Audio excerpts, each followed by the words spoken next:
ja siis saame hakata rääkima. Mismoodi me nüüd edasi teeme?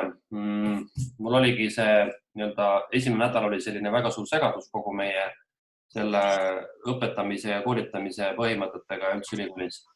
Nüüd olen juba mõnda aega selle Zoomiga siin töötanud ja enam-vähem sellega sõbraks saanud juba, aga eks ma natuke see nõuan karjumist. Kui me nüüd vaatame ja mõtleme, et kuidas meil oleks pidanud olema see kursus edaspidi ette nähtud pärast seda, kui me oleme majanduse pool lõpetanud, siis me oleks pidanud teiega tegema niimoodi, et mina oleks teinud teile siis paar loengut ettevõtlusest ja siis me oleks töötanud edasi teie äriteedega. Nüüd, mida ma teen, on see, et ma teengi teile paar loengut kindlasti, aga sellist äriteede ettekandmist on meil päris keeruline teha. Esiteks, osalejad on 100 ringis või ütleme, et sinna tuuri. Koos ütleme siin tegelikult päevaõppes teid on praegu 77, mis on ka ikkagi päris kolossaalne number. Nii, edasi nüüd seetõttu sellist mingit ühisarutelu ilmselt ei teki. See on ette teada, nii suure grupiga ei teki. Ma pean nüüd natukese nuputama, kuidas ma seda teie äriteede mingit tagasisidet asja teen, et ma olen teinud juba teile korra selle sama kursuse raames ka siis tagasisidet videoteel nende kodutöödele, seda ma teen ka tulevikus ja võib juhtuda tõenäoliselt ma teen ka nende äriteede osas mingit sellist vormi tagasisidet, eks ole.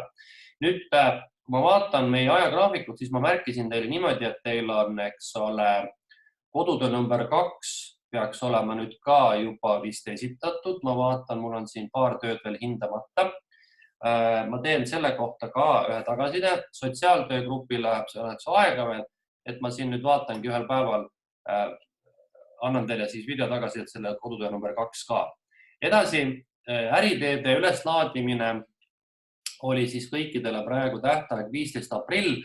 Nüüd mõte on siis selline, et ma vaatan, et teie äriteed läbi, kommenteerin neid, aga enne teeme tänase loengu ja teeme ka järgmise loengu, mis annab teile siis sisendit selle äritee nagu mudeldamiseks. Et siis mõte on selles, et kõigepealt ma vaatan need äriteed läbi, siis kommenteerin neid ja siis edasi on siuke lugu, et siis te saate minu käest järgmise ülesande. Need samad tiimid hakkavad seda äriteed nüüd siis nagu teatud ärimudeli alusel arendama niimoodi, et te loote sellest nagu lõpuks mingisuguse sellise, ma ei ütle algelise, aga ütleme sellise enam-vähem siukse nagu juba äriplaani moodi asja. Ja ma näitan teile siis ette mingisugused valikud, kuidas seda võiks teha, lähtudes siis ka nendest ärimudeli vormidest. Nii et kõike me teeme niimoodi etapiliselt ja ma vaatan korra oma ajagraafikut, siis meil on niimoodi, et mul on järgmine nädal, ma pakun teile välja teha meie koolituse või loengutunni hoopis esmaspäeval. Ma saadan selle kohta infot ka, et kui see väga nüüd päeva sassi ei löö. Ja siis 13.14 sellel päeval ma pean korra vaatama, see nädal, mul on see nädal mingisuguseid siin metsikut asju pandud ka ette, et kuidas me selle loengu teeme, et tegelikult saab teha ju paindlikult ka mingil muul kellaajal, et kui teil midagi muud parajasti ees ei ole, et siis enamus teist tõenäoliselt istub kodus, et siis on võimalik seda ajagraafikut paindlikumalt seada niimoodi. Aga me ei pea ka tegema iga nädal kogunisti neid loenguid, pigem ma siis suhtlen teiega kuidagi teistmoodi. Aga kogu materjali, mis ma tahan teile anda, ikkagi me saame läbitud, nii et sellega meil nagu probleeme ei teki. Nii. Ja veel kord, et kui te tahate mult küsida midagi, siis chati aken on lahti ja võite ka täitsa laivis küsida, et ei ole probleemi. Ja veel üks selline kommentaar või siuke tehniline küsimus, mida ma olen siis siit vahepeal praktika käigus õppinud, et teeme umbes tunni ajased loengud, sest poolteist tundi on väga väsitav ja pikk, et kuna meil ei teki siin diskussiooni väga palju kahjuks või õnneks ma ei tea, siis minul pidevalt rääkida lihtsalt see on nagu vaimselt üsna koormav, et ma teen tunni aja kaupa, nii et vahepeal siis teen pausi ka. Nii, on teil küsimusi tekkinud vahepeal?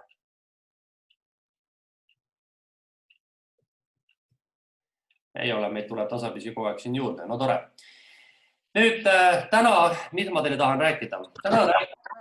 Ja, tahab keegi küsida? Ei tahtnud. Täna ma räägin teile sissejuhatust ettevõtlusest ja ettevõtjast. Selles minu Moodle'i keskkonnas on tegelikult terve hulk erinevaid veel selliseid abimaterjale ka, mida te saate veel täiendavalt lugeda ja saate täiendavalt videosid vaadata. Ja seal on ka ettevõtlusest tegelikult olemas paar videot, mis on ettevõtluse olemus ja miks hakata ettevõtjaks. Aga ma räägin siia juurde ikkagi oma jutu ka ära. Me oleme teiega põhimõtteliselt selle nii-öelda ettevõtluse, mingis osas me rääkisime sellest, mis asi see ettevõtlus on ja miks seda ettevõtlus on siis üldse nagu majanduskeskkonna lõikes vaja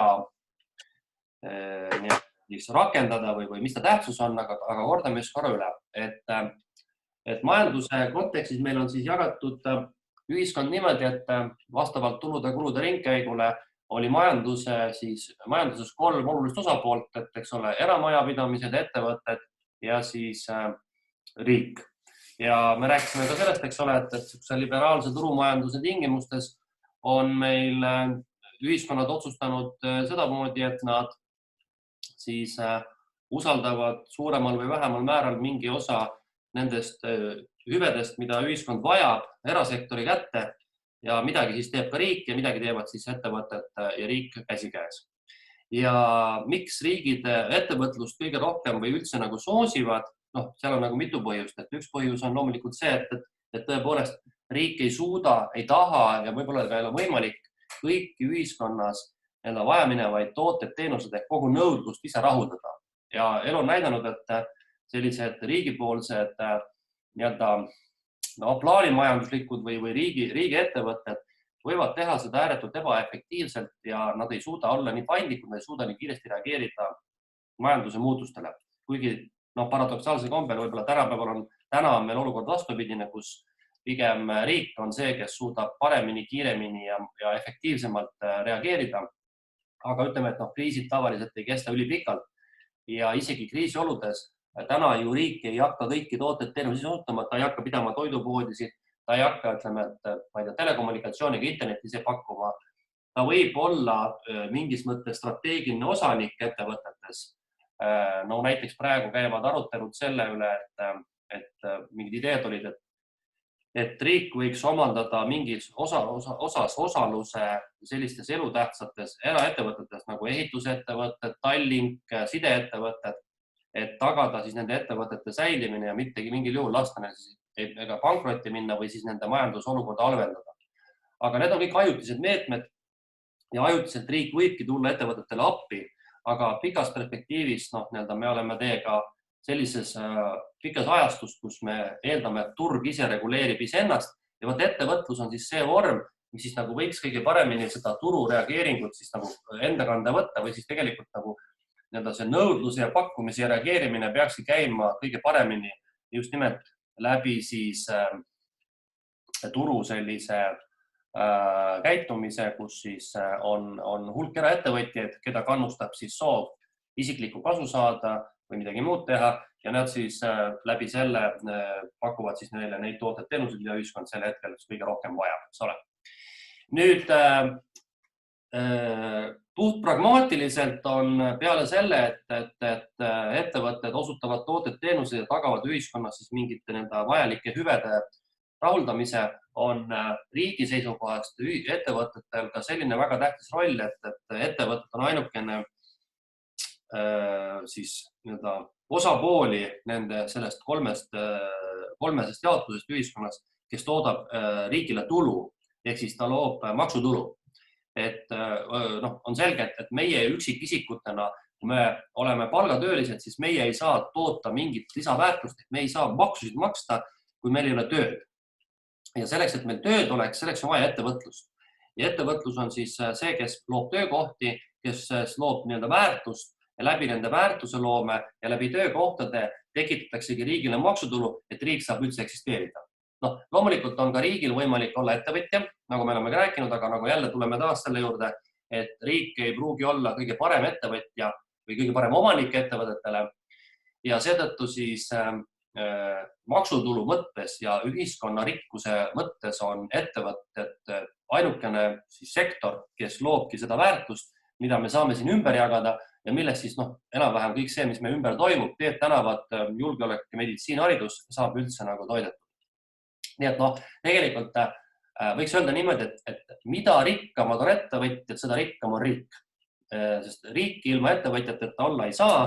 Ütleme siis niimoodi, sellisel juhul lihtsalt ühiskond ei toimiks sellise normaalse nõudluse pakkumise ja sellise paindlikkuse tagajärjel. Kuigi, kui me nüüd mõtleme, et mis meid ees võib oodata, siis meid võib ees oodata halvimal juhul väga pikk või ütleme suhteliselt pikk selline riigi monopoolne majandus, kus päris paljud sektorid saavad elujõuliselt toimida ainult tänu riigi abile või läbi riigi tellimuste. Eraisikud tegelikult pole suhteliselt vahet, oleme ausad, kas siis eraisik saab raha ettevõttest palgatööna või riigilt, ütleme, töötukassa toetusena. Tegelikult seal nagu, ütleme, sisulist vahet ei ole. Vormiline vahe on, aga sisuline vahe ei ole. Aga ütleme, ühiskonnas võib tekkida praegu olukord, kus riigid võivadki olla kõige suuremad, mitte teenusepakkujad niivõrd, kui siis nagu need üldse nagu töö ja väärtuse loojad. Et see on kõige halvemal juhul. See tähendaks seda näiteks, et riik peab üle võtma mingisugused suured ettevõtted, mis on elutähtsad, näiteks pangad, lennundus, transport, et nad suudaks üldse toimida, sest et lõhkuda ära näiteks, ütleme, mingisugune süsteem, panna pank kinni, tähendab seda, et selle taasavamine on nii meeletult keeruline, lihtsam on seda hoida elujõulisena, kas või nullkasumiga riigi abiga.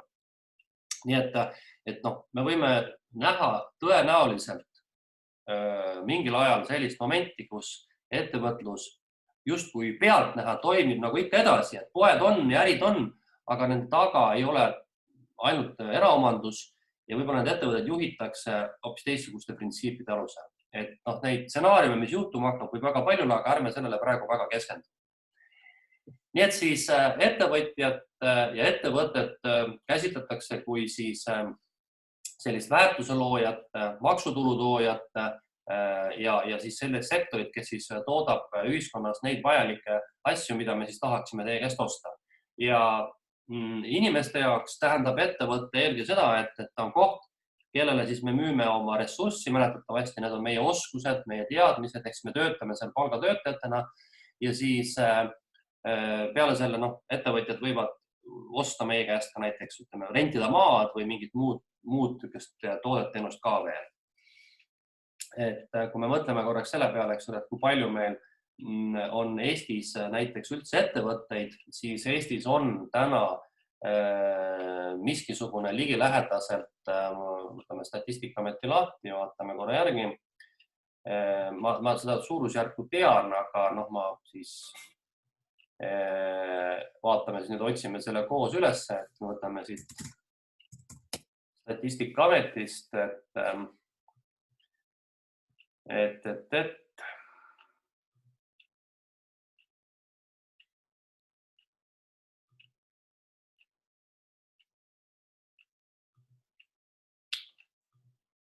siis võtame siit näiteks, niimoodi ma tahaks siit töötajate arvu järgi.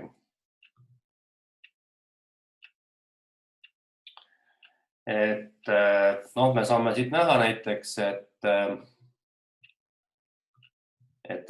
meil on, miks ta nüüd asemel võtta siin siis, 2009. aastal oli meil kokku 133 784 ettevõtet. Ja nendest siis vähem kui 10 töötajaga ettevõtted oli 125 000. Ja siis teised on siis juba väiksemad numbrid. Nii et siis umbes 133 000 ettevõtet. Kui me nüüd võtame niipidi, et osa nendest ettevõtetest ei tegutse, on nii-öelda riiuliettevõtted, eelkõige need pisikesed just. Ja väga paljud nendest on ka väga mikroettevõtted ja siis on veel see olukord, kus ühel omanikule võib kuuluda mitu ettevõtet siis me tegelikult saame siit näha, et Eestis on sellest numbrist umbes pool on nii-öelda siis ettevõtjaid ja ülejäänud inimesed, kõik, kes meil siis tegutsevad aktiivselt ühiskonnas, on tegelikult ju nii-öelda ettevõtluse seisukohast palgatöötajad. Nii et me tegelikult inimestena sõltume väga palju sellest, milline on meie ettevõtlusmaastik, et me saame tööd ja leiba ja me saame sissetulekut tegelikult läbi ettevõtjate. Et see on siis enam-vähem niisugune pilt. Ma ei mäleta, kas ma olen teist küsinud, aga te võite mulle pärast vastata, et mis te arvate, kas selline arv ettevõtjaid nagu 133 000 on palju või vähe võrreldes mingite teiste riikidega, mis te pakute?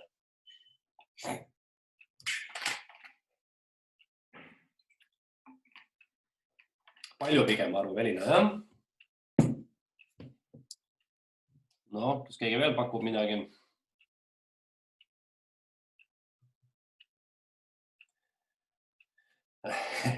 Kes nüüd ütleb, et vähe. Tegelikult on niimoodi, et ma olen teinud väikseid selliseid võrdlusi erinevate riikide kohta ja me võime öelda niimoodi, et see suhtarv, kui palju on Eestis ettevõtjaid versus meie elanikke, on tegelikult enam-vähem keskmine, Euroopa keskmine. Et ettevõtete üldarv sõltub päris paljudest asjaoludest. Loomulikult sõltub ta riigi ja ühiskonna korraldusest, eks ole, kas ta on nagu vabam, liberaalsem või vähem vabam, eks ole. Teiseks sõltub ta sellest, milline on majandusolukord, ehk et on selline üldine reegel, selline seos, et mida paremini läheb majanduses, mida edukam majandus on, seda vähem lubaks ettevõtteid, sellepärast et kui nõudlus töö järele on kõrge, palgad on kõrged, siis inimesed pigem teevad vähem ettevõtteid ja lähevad rohkem palgatööle, sest pole mõtet riskida oma ettevõtte tegemisega. Ja need ühiskonnad, mis on vaesemad, kus tööd on vähe saada, seal on nagu ettevõtjaid rohkem. Et mingi statistika kuskil on ka kirjas, et näiteks keskmises Euroopa ettevõttes töötabki umbes 5-6 töötajat. Et selline väikeste ettevõtete arv on päris suur ja keskmine suhe rahvaarvu ja ettevõtete hulga suhtes on Eestil selline täiesti keskmine. Nii et me ei ole nüüd teab, mis väga edukad ettevõtjad loomis, aga me väga kehvad ka absoluutselt pole. Et me oleme täitsa niimoodi nagu keskmised.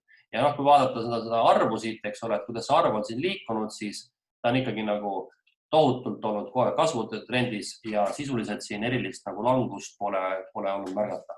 Muidugi selle taga on kindlasti veel ka sellised asjad nagu näiteks, et kui kerge või raske on ettevõtet asutada ja seda pidada, milline on see maksukeskkond ja siis veel sinna juurde võiks tuua näiteks, et milline on ettevõtja prestiiž ühiskonnas, kas noored tunnetavad, et ettevõtja olla on popp, kas nad on eeskujud näiteks oma vanemate või tuttavate hulgas, millistes valdkondades on kõige suurem nõudlus, eks ole, et neid nüansse on päris palju, mis siis kas tõukavad tagant ettevõtteid looma või siis vastupidi piiravad seda. Et ega nüüd, mis saab, ega täpselt ei teagi, sellepärast, et ühelt poolt me läheksime nagu seda loogika teedpidi, et praegu on tööd raske saada, et justkui võiks sündida rohkem ettevõtjaid, sest et praegu hinnatakse, et meie töötuse tase tõuseb hirmuäratava kiirusega väga kõrgeks, et tõenäoliselt mingi hulk nendest töötutest võiks nagu hakata ettevõtjaks ja samal ajal, kui turg on nii maas, et niikuinii midagi nagu, ütleme, et mittevajalikku ostetakse väga vähe, et siis tegelikult need ettevõtteid ei pruugi sündida ka sellepärast liiga palju või ootuspäraselt palju, kuna lihtsalt neil ei ole turgu täna. Et see osa võib olla. Kuigi jälle, nüüd toome teistpidi asja mängu, siis praegune majandusolukord on selles mõttes hästi kummaline, et tavaliselt, kui me rääkisime teiega nõudlusest ja pakkumisest, eks ole, siis me rääkisime sellest, et turul on kaks osapoolt, nõudlus ja pakkumine. Ja kui küsida, et millest tekib tavaliselt kriis, majanduskriis, siis majanduskriis tekib peaaegu alati nõudluse puudumisest või nõudluse vähenemisest. Ehk inimestel, kes on siis need tarbijad ja ettevõtted, kes tarbivad, neil kaob ära kas siis kindlustunne, siis kaob ära sissetulek hakatakse raha väljaminekut piirama ja selle tulemusena nõudlus väheneb, mille tulemusena ettevõtted ei hakka enam nii palju tootma ja ei suuda enam nii palju pakkuda, eks ole. Siis täna on olukord selline, et nõudlus oleks kõva, aga pakkujamist ei ole. Ehk et meelelahutus ei langenud ära mitte sellepärast, et nõudlust ei oleks, vaid hoopis teistel põhjustel. Või et reisimine ei kadunud ära mitte sellepärast, et inimesed tahaks enam reisida, tahaksid küll, väga palju tahaks, aga lihtsalt ei lubata. See tähendab, et nõudlust justkui oleks, aga pakkumist ei ole. Et seetõttu võiks ju arvata, et näiteks, et praegu ettevõtted lähevad pankrotti või sulevad uksed, inimesed koondatakse ja osa neist inimestest on ikkagi piisavalt nagu ettevõtlikud, et nad võiksid ju tegelikult nüüd teha sellise käigu, et nad teevad ise oma ettevõtte ja hakkavad siis seda nõudlust, mis väidetavalt on turul olemas, nüüd ise rahuldama. Eks ole näha, ei oska praegu öelda ja kuna selline ettevõtete loomise statistika, seda saab teha küll iga kuiselt, aga praegu on ikkagi väga-väga lühike aeg.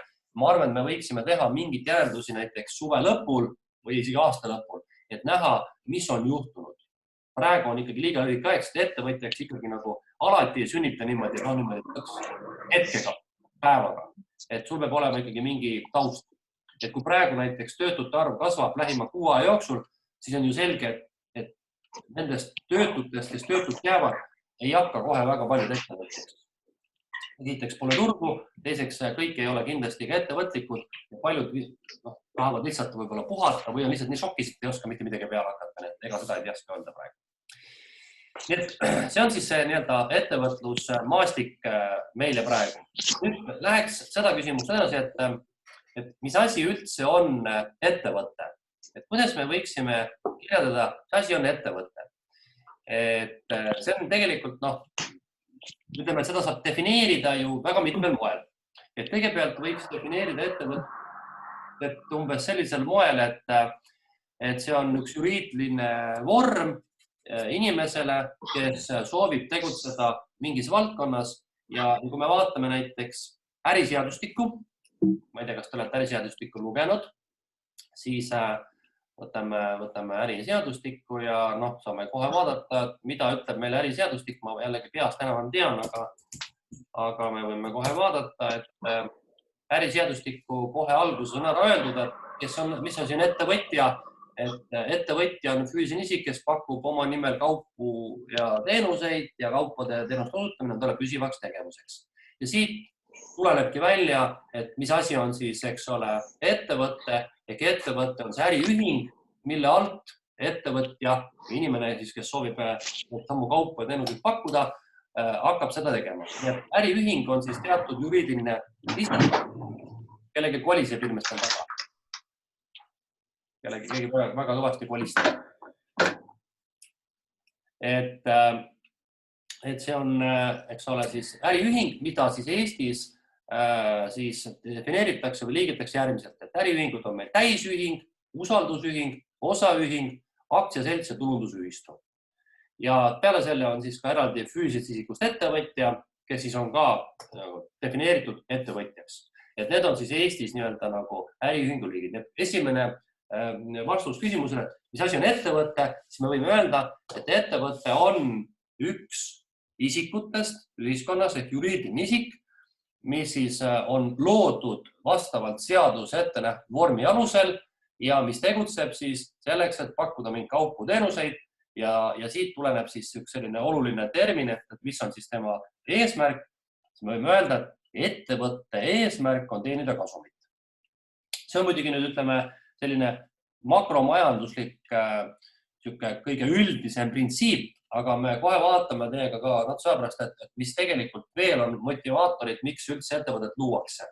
Et see on selline lihtsalt, nimetamegi siis klassikalisest majandusteooriast tulenev loogika, et kui küsida, et mis on nagu ühiskonna 3 osapoole eesmärgid, et siis eraisiku eesmärk on oma isiklikku kasu maksimeerida, ettevõtte eesmärk on kasumit maksimeerida ja riigi eesmärk on siis pakkuda maksimaalselt kõikidele ühiskonnaliikmetele selliseid hüvesid, mida siis riigile on siis ette pandud. Et põhimõtteliselt nagu need eesmärgid. Nüüd aga me võiksime ka kirjeldada siis tõepoolest seda nii-öelda ühiskondas, ütleme siis ettevõtlust läbi siis sellise kujundi, mulle meeldib nagu kasutada sellist musta kasti kujundit. Ja see must kast tähendab siis seda, et meil on siis ühelt poolt siia musta kasti lähevad sisse mingisugune ressurss. Ehk siis ütleme, et siia läheb sisse mingi ressurss, mis koosneb siis, eks ole, rahast, inimtööjõust, seadmetest, asjadest, kõigist. Ja ütleme, et selle ressursi maksumus on näiteks $1 või €1. Nii. Ja nüüd siin mustas kastis tehakse midagi tehakse nende ressurssidega ja sellest mustast kastist väljuvad nüüd mingisugused tooted, teenused.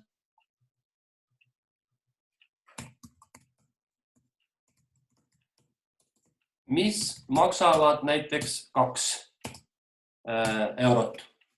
Ja see €1, mis siin sellest vahest tekkis, see on siis see, mida siis jagatakse nüüd siis, eks ole, ma joonustan siia pildi juurde, et see €1, mis siit siis välja tuli, et see on siis maksud ühiskonnale ja kasum ettevõtjale.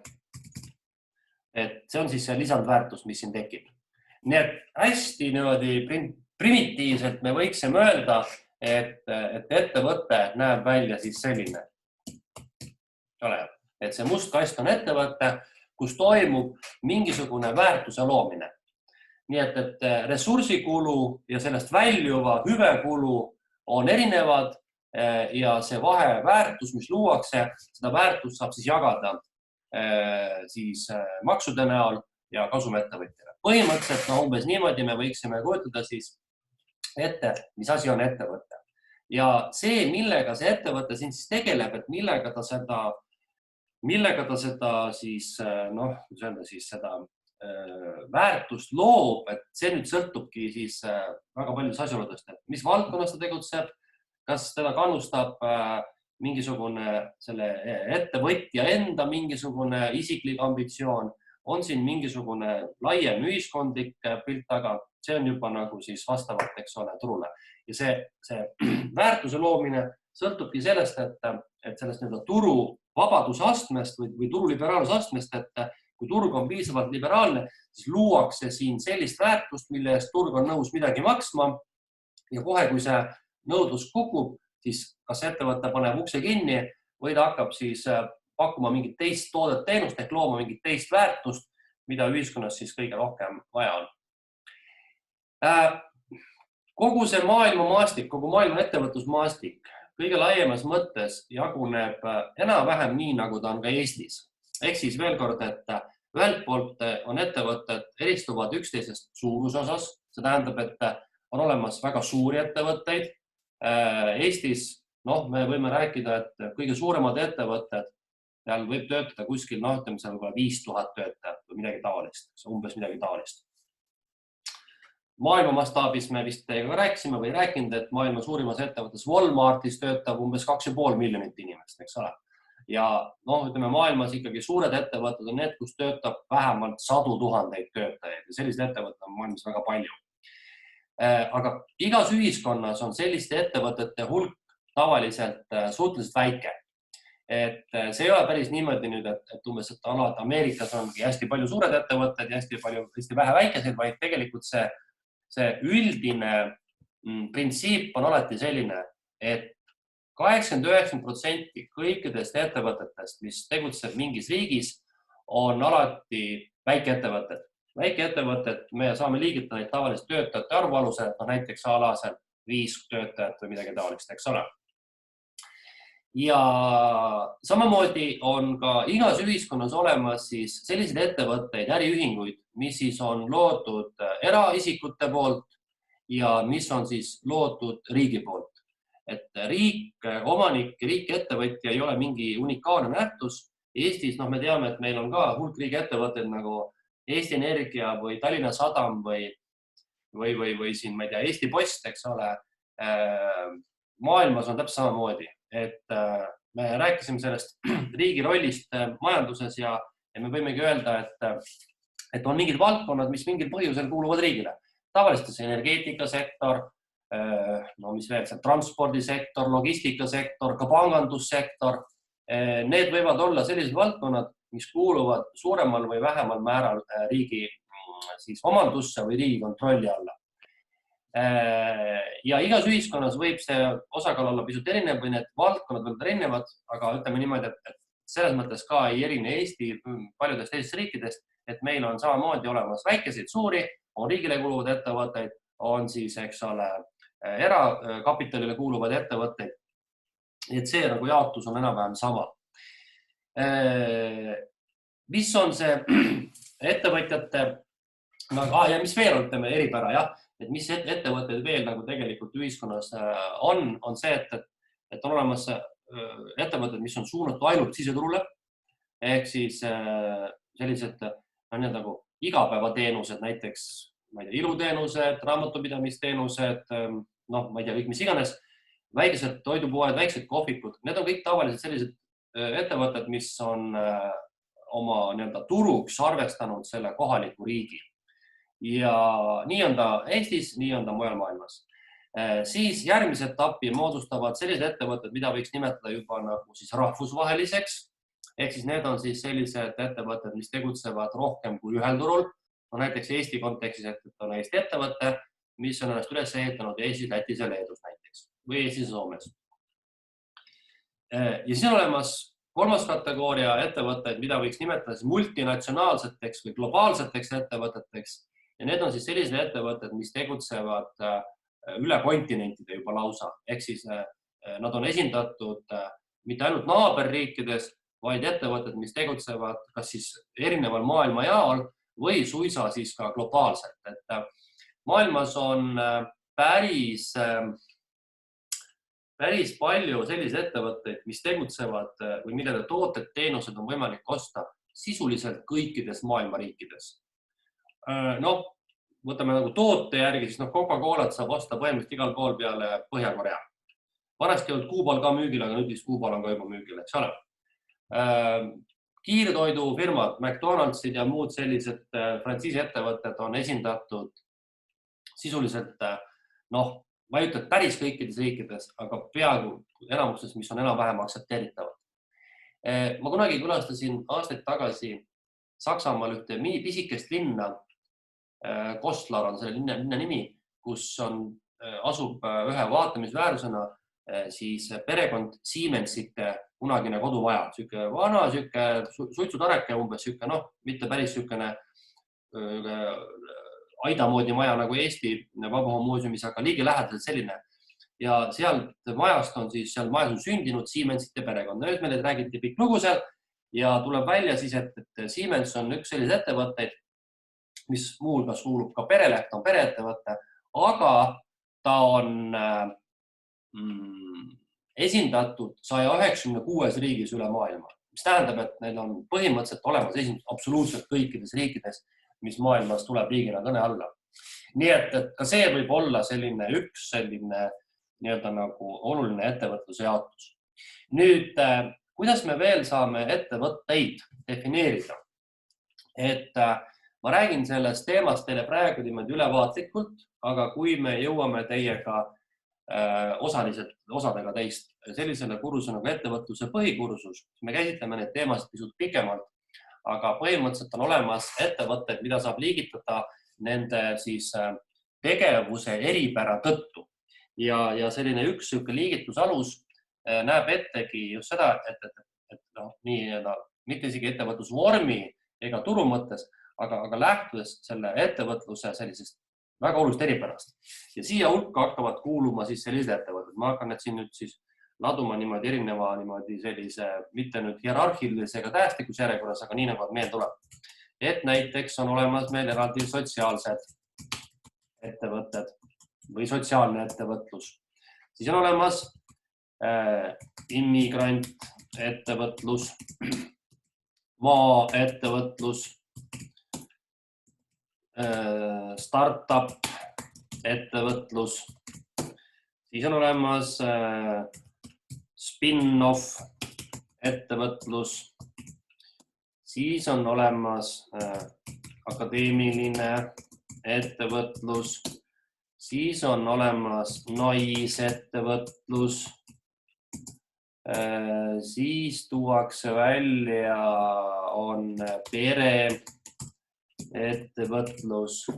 No need on mõned tegelikult neid ettevõtluse vorme, näiteks on olemas selline asi nagu PPP. See on siis public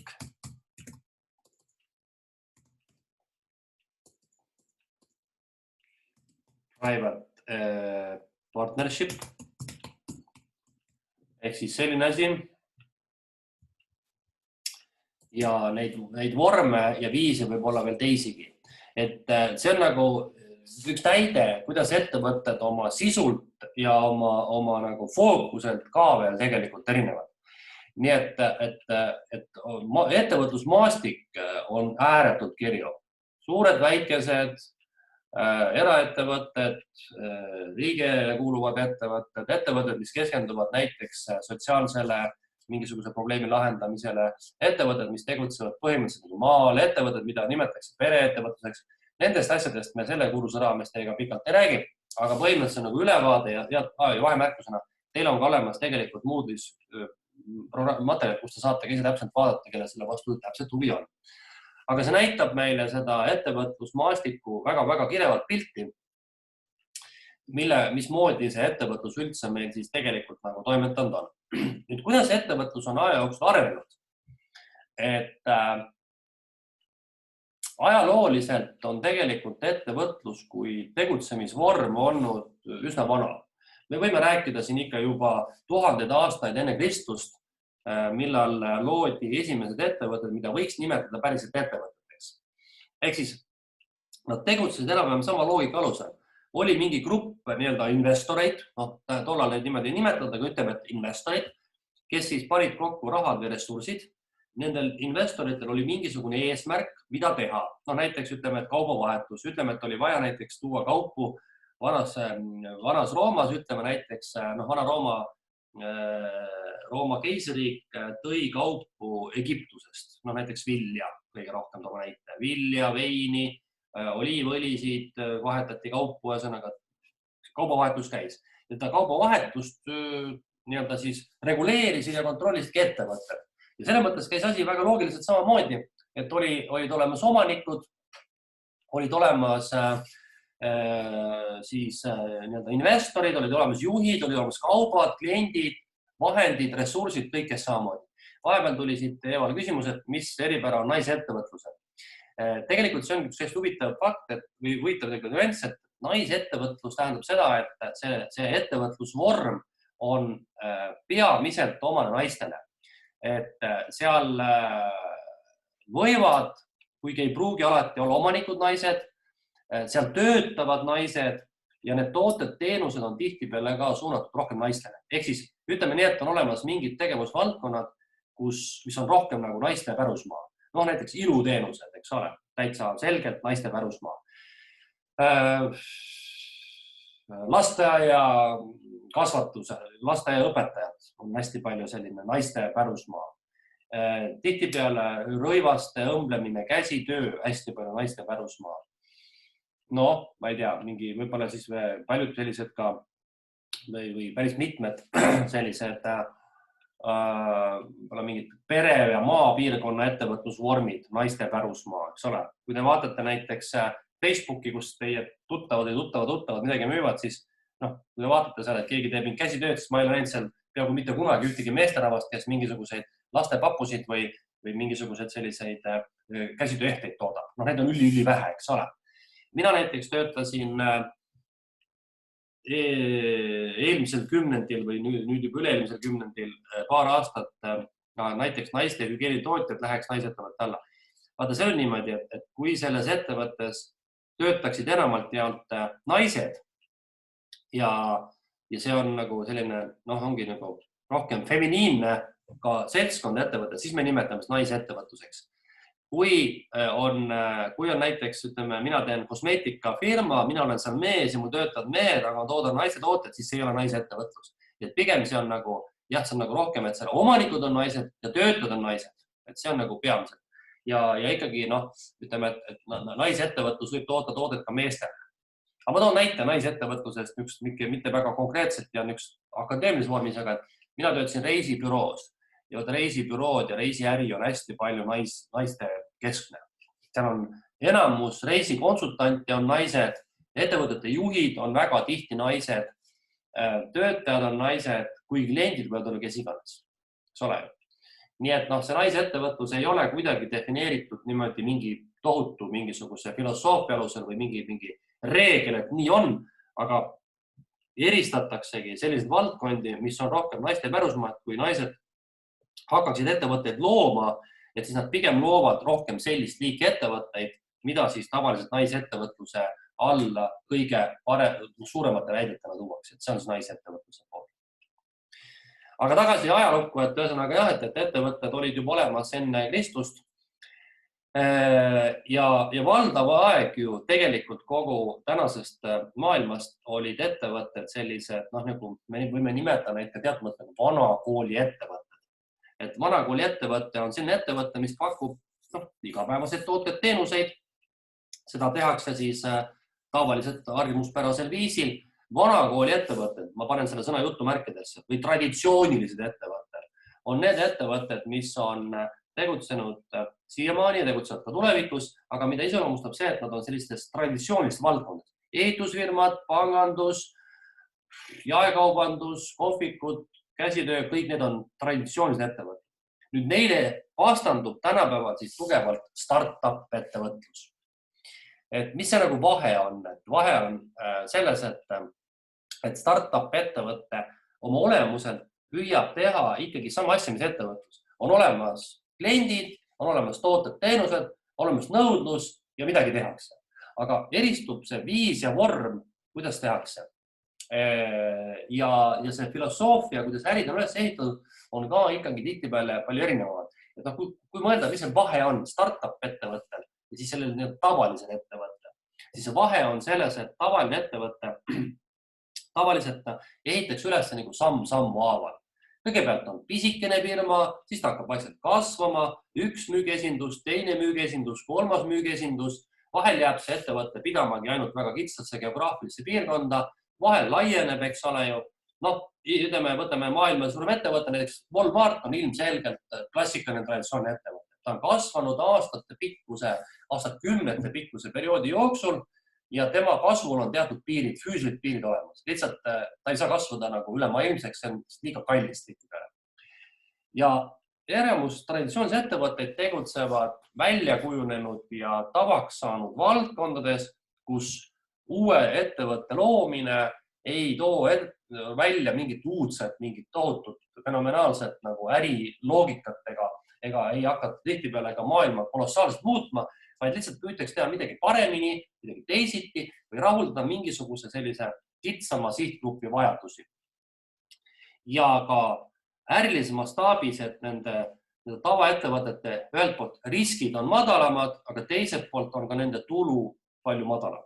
Et kui ma jälle joonistan teile siia pildi, siis ma võin teile teen siia sellise graafiku, et mis üldse iseloomustab ühte sellist nii-öelda nagu ettevõtet, siis seda iseloomustab selline nähtus, nagu seda on riskitulu suhe. Et see siin on selline lihtne graafik, kus siia teilele tuleb risk ja siia alumisele teilele paneme tulu. Ja me võime öelda niimoodi, et ettevõtlusmaailmas käsitletakse riski ja tulu enam-vähem sellise lineaarse seosena. Ehk see tähendab siis seda, et kui ettevõtja tahab rohkem tulu teenida, siis ta peab ka rohkem riskima. Ja kui ta eriti palju riski võtta ei taha, siis järelikult ka tulu on suhteliselt väike. Ja võtta klassikalised traditsioonilised ettevõtlusvormid, nemad on tavaliselt selle riskitulu graafikul siin esimeses otsas.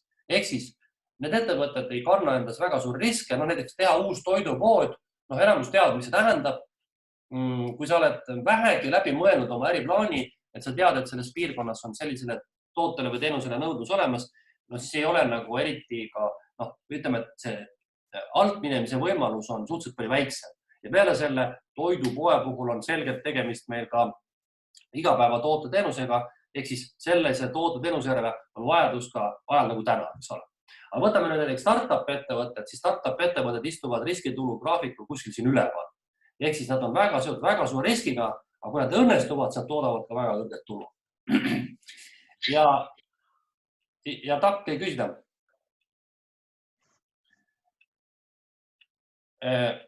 Ja kui nüüd vaadata siis nagu, et mis siis see startup ettevõtlus erineb siis nagu kõikidest teistest traditsioonilist ettevõtlustest vormidest, siis ta eristubki sellega, et juba definitsioon, et startup ettevõte on midagi sellist, kus luuakse nii uudne lahendus, mida ei ole varem testitud sellises sihtgrupis, mille peale seda varem testitud ja sellisel mastaabis, mida pole ka varem keegi testinud, siis tähendabki nagu kolmikrisk.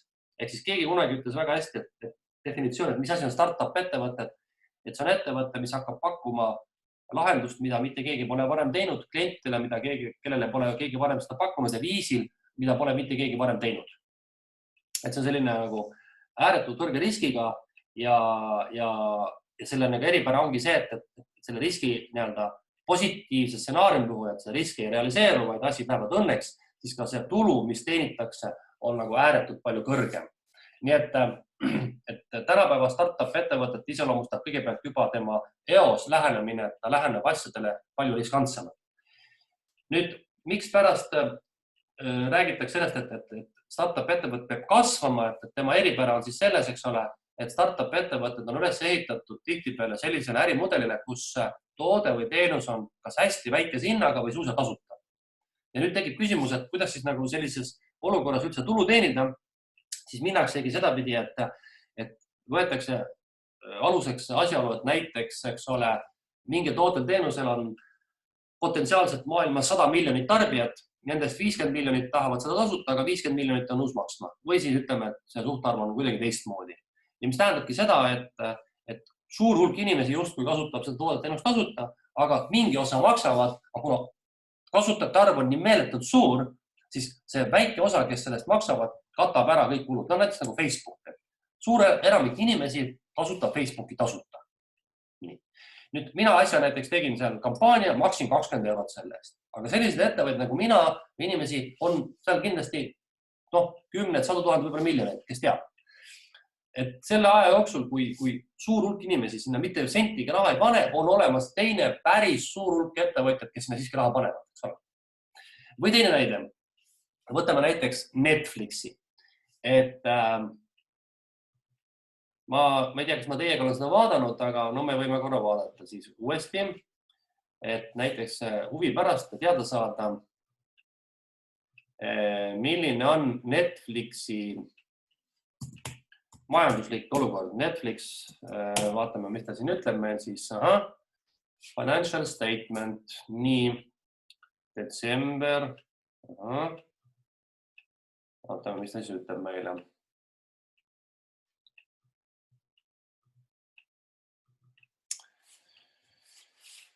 Nii.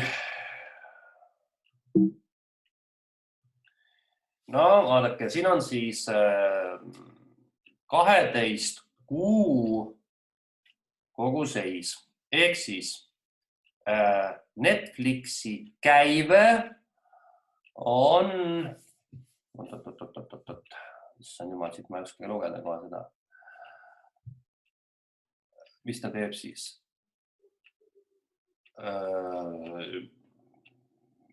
Nii, mis ta teeb? Jumal küll, paneme see 3 nulli taha. Mis ta on? 1 miljard vähe on. Ei saa nii vähe olla.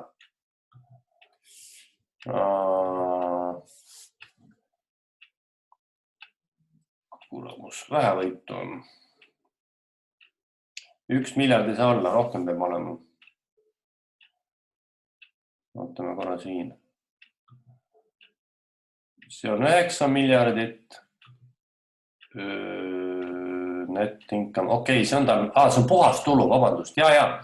Ehk siis tema müügitulu on $14 miljardit dollarit. Vot nii on õige. See net income on puhaskasum. Puhaskasum on siis 1,8 miljardit dollarit. Ehk siis 14 miljardit on tema käive. Kujutate ette, 14 miljardit. Ja nüüd mõelge selle peale, kui teie maksate Netflixi eest seal, ma ei tea, 8 eurot näiteks kuus. Kui palju peab olema Netflixil kasutajaid, et saavutada selline käive. Aga mis on probleemiks, et kui te mõtlete, et eks ole, 14 miljardit on käive ja 1,8 miljardit teenib ettevõtte puhastulu, see tähendab seda, et tal on umbes, eks ole, 11 miljardi võrra kulusid. Selleks, et kõiki neid filme toota ja teleseriaale toota. Mis tähendabki seda, et selleks, et saavutada kasumlikkust, tuleb kulutada väga palju, aga teenida ka väga palju. Selleks, et aga teenida nii väikese tulu kohta per user, peab olema neid kasutajaid lihtsalt tohutult palju. Ja see on üks selline kõige iseloomulikum näide Netflixi puhul, mismoodi töötab üks startup ettevõte. Ehk siis kasutataksegi lähenemist, et klient maksab väga vähe, aga kliente on meeletult palju. Ja nüüd, kuidas siis on võimalik neid kliente nii meeletult palju saada, siis ainuke variant ongi minna globaalseks, sest et oma koduturul ei ole nii palju tarbijaid.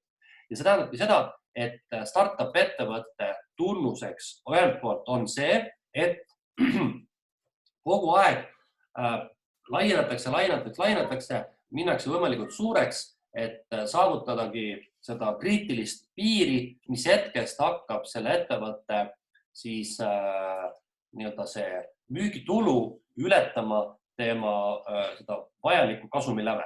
Ehk siis tal võib olla olukord näiteks, et kui ma joonistaksin siia nüüd näiteks juurde, ütleme sellise ajagraafiku ja siia paneme juurde, paneme siia tulu ka juurde, eks ole, ütleme, et see on siis see aeg ja see on tulu ja joonistame siia veel juurde näiteks kulud, et kulud kasvavad tal siis enam-vähem kuskil, no ütleme siin sellise moel, eks ole, siis selle ettevõtte müügitulu võib olla ühel hetkel siin maas, siis ta mingil hetkel ületab selle joone ja mingis X hetkes võib ta hüpata meile kuskil üles välja. Aga selleks, et seda piiri ületada, selleks ta võib kuluda aega tohutult palju. See võib olla siin 5–10 aastat, millal ta jõuab selle kulude joone siit ületada. Aga kui ta on selle ületanud, siis ta võib teenida oluliselt suurt kasumit. Teine selline oluline tunnus startup ettevõttel on tingitud sellest, et startup ettevõtted on justkui nagu kogu aeg sellises valmisolekus pidevalt turumuutustega kaasas käima. Et just nimelt need sellised klassikalised ettevõtted nagu igasugused toidupoed ja muud asjad, nad tegutsevad aastakümneid sisuliselt ühesuguse ärimudeli alusel. Ehk siis konkurents selles valdkonnas on tihe, aga see konkurents pigem taandub hinnapõhisele, teeninduspõhisele ja võib-olla sellistele nagu arusaadavatele mõistetele. Aga startup ettevõtetes on see, et toode ja teenus on uudne, ta võib olla tihtilugu väga lühikese ajajärguga, ta sõltub väga palju konkurentsist, trendidest, tarbijate harjumustest. See tähendab seda, et kogu aeg justkui peab startup ettevõte olema pidevalt nagu sõjas või võitluses, et kunagi ei saa alla anda. Ma teile siin nimetasin vist raamatut Õuna südames, soovitasin lugeda, et seal on siis nagu ka päris hästi räägitud sellest, et Steve Jobs nagu käsitles omal ajal Apple'i ettevõtet kui siis niisugust nagu suur ettevõtet, mis tegutseb just kui startup ettevõte. Ehk siis ta on üles ehitatud oma tööloogikalt, oma nagu äriloogikalt just kui startup ettevõte. Kogu aeg nagu juurutatakse uusi projekte, iga projekt on omaette konkurentsis ja kogu aeg tuleb olla nagu konkurentsiga nagu võitluses, isegi samm ees, sest et valdkond on selline ülikiiresti arenev ja väga konkurentsitihe ja väga innovaatiline. Et toidupoed, nad saavutavad oma positsiooni ja nad tiksuvad seal tükki aega ja näiteks kui ikkagi inimesed elavad, siis pole põhjust arvata, et üks Selver näiteks kaotab oma atraktiivsuse, kui seal jätkuvalt inimesi elab ja pood töötab ja toimib. Aga näiteks mingi mobiilitootja võib ühel hetkel olla põrandal sellepärast, et tuleb teine mobiilitootja, kes teeb ägedama või soodsama või ma ei tea, veel mingisuguses muus mõttes atraktiivsema toote ja see teine mobiilitootja on täiesti põrandal. Et just nimelt selline nagu ka ütleme, et suur ettevõte võib töötada oma loogikat väga palju sellise startup ettevõtte siis filosoofia või siis ülesehituse alusel. Ehk siis ütleme niimoodi, et jah, ettevõtlusmaastik on lai, kirev ja see viis, et kuidas defineerida üldse ettevõtet, selleks on tegelikult olemas päris mitu erinevat võimalust. Et nagu ma ütlesin, kõige lihtsam on alati defineerida läbi juriidilise vormi, aga tegelikult juriidilises vormis ettevõtluse defineerimine ei ole päris korrektne või ütleme, et mis korrektne on küll, aga ta annab väga vähe ettekujutust. Et me selleks, et aru saada, mis asi ettevõtlus on, me peaksime minema selle ettevõtte sisse, vaatama, millega ta tegeleb täpsemalt ja läbi selle me saame seda siis järeldada. Teoorias tuuakse välja veel ka selliseid ettevõtluse nagu filosoofilisi tõlgendusi, et ettevõtlus on midagi, mis loob innovatsiooni. Ettevõtlus on midagi, mis tekitab ühiskonnas just nimelt seda nagu arengut, ehk siis ettevõtted on need, kes tänu selle konkurentsile peavad pidevalt pingutama ja välja mõtlema uusi lahendusi, uusi tooteid, teenuseid ja sedapidi nagu siis on nad paljuski mitte ainult majanduse, vaid ühiskonna arengu mootorid juba tervikuna. Ütleme, et laiemas mõttes ka ettevõtlus tänu oma algfilosoofiale püüdes olla hästi efektiivne, on ka ta teatud mõttes selline ressursside parem paigutaja ja parem selline kasutaja võib-olla arvates, kui näiteks seda on riik.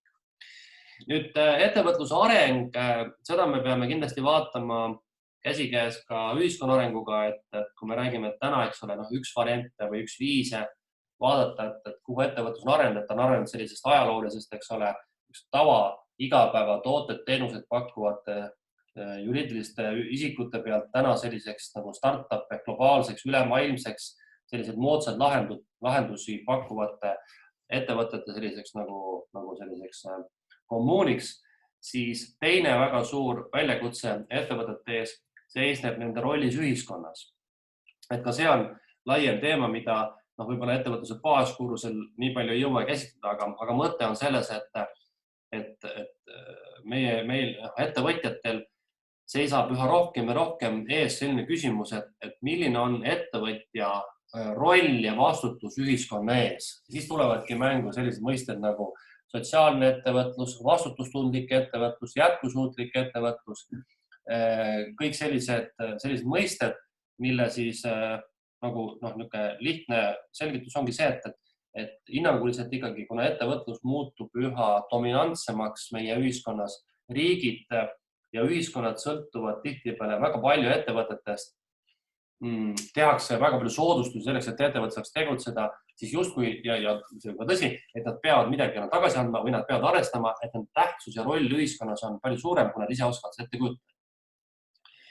Ja täna, me mõtleme ennast tarbijatena, siis me ju tegelikult täna väga palju küsime enda käest tihtipeale, et kas see või teine ettevõte, kelle tooted teenused on tarbine, et kui eetiline ta on, kui vastutustundlik ta on, kui palju või kui vähe ta keskkonna säästab või reostab, eks ole.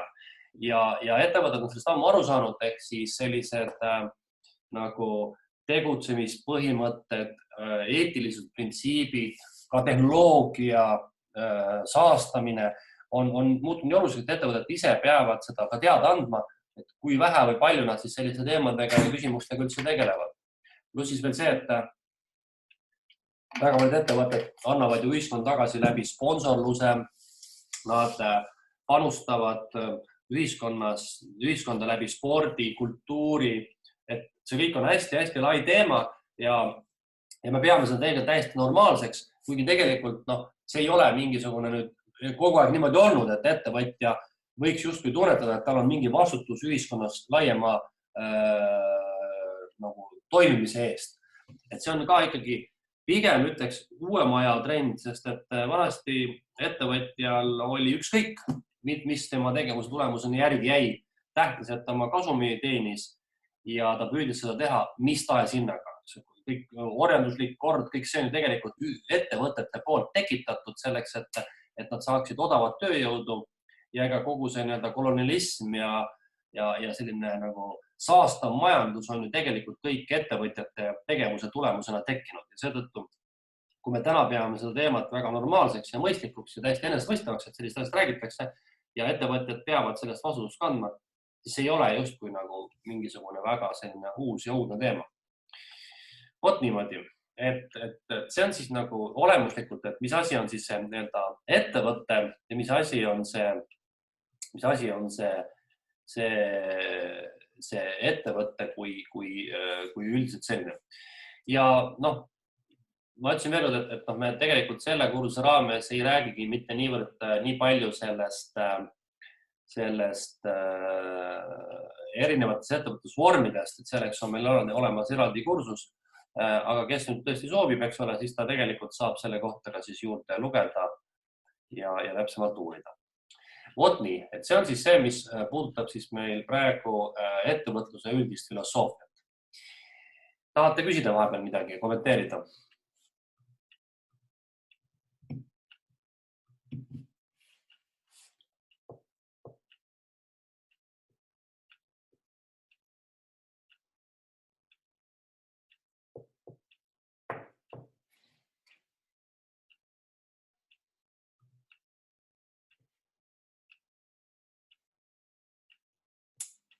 Ei ole miskit kommentaarimist. Nii, nüüd on niisugune lugu, et me oleme tund aega rääkinud. Ma teeksin nüüd vahepeal sellise 10-minutilise pausi ja siis me läheme edasi siit teise poolega, ilma milleta me ettevõtlust rääkida saa, see on ettevõtja ja käsitleme siis ettevõtjat. Mul tuli vahepeal jutu käigus üks asi meelde. Mulle meenus, et me oleme teiega jätnud, meil jäi pooleli majanduse blokis viimane osa ehk monetaarpoliitika. Kas see vastab tõele? Rahanduse ja raha teooria. Kas jäi see pooleli?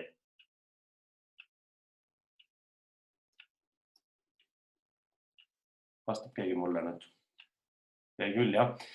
Et siis me teeme niimoodi, et me siin vahepeal aprillikuus ühe loengu teeme selle raames, et me räägime selle teema lõpuni. Muidu on narlugu. Mul läks see täitsa meelest ära, sest vahepeal see paar nädalat on tekitanud siin juba pead nii sassi läinud, aga ei ole hullu. Me räägime selle ära ja sellest tekib video ka. Nii, kui teil praegu küsimusi ei ole, siis ma lähen 10 minutiks pausile ja tuleme siis varsti tagasi ja jätkame siit jutusid siis juba rääkides siis sellest, et mis on ettevõtja. Okei? Nii, olen tagasi. Vaatan, et meid on ka siin 26. Nii, olete ka tagasi. Jätkame jutusid, jah? Küsimusi on tekkinud vahepeal.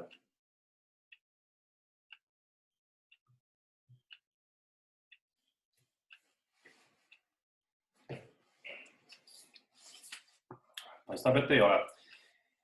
Aga hästi, räägime nüüd siis siia kõrvale kohe teise poole ka, ehk siis räägime ettevõtja poole. Et kes see ettevõtja selline on? Et ilma ettevõtjata, ilma inimeseta ei ole ettevõtteid. Ja jätame praegu kõrvale siis selle riigipoolse vormi, et riik kui ettevõtja, tema teeb oma ettevõtet ilmselt väga paljuski teistel põhjustel, aga keskendume siis erasektorile, eraettevõtjale. Kõigepealt esimene asi on jälle see, et see on isik, eks ole, kes on siis loonud ettevõtte, nii nagu seal äriseadustikus kirjas oli, et siis tema jaoks on soov pakkuda mingid tooted-teenused ja eripära on see, et nende toodet-teenuste pakkumine on sellele ettevõtjale põhiliseks sissetulekuks. Et kui teie näiteks lähete korra metsaseenele ja korjate kogemata kombel liiga palju seeni ja lähete neid tuule müüma või müüte neid internetis, siis teete seda ühekordselt aasta jooksul, siis seda ei saa nagu nimetada veel ettevõtmiseks, või ei ole ettevõtja sellisel juhul. Et ettevõtjaks saaksite siis, kui iga päev või iga nädal või mis iganes tihedusega see seente korjamine oleks teie jaoks siis teie põhitegevus ja te teenite selle pealt tulu.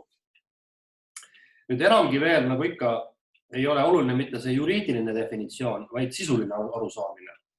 Et kui me nüüd võtame aluseks, et ettevõtja on mingi inimene, kes siis otsustab luua ettevõtet, mis teda nagu tagant kannustab. Ja siin tuuakse välja päris palju selliseid erinevaid, kuidas ma ütlen neile, nagu aspekte.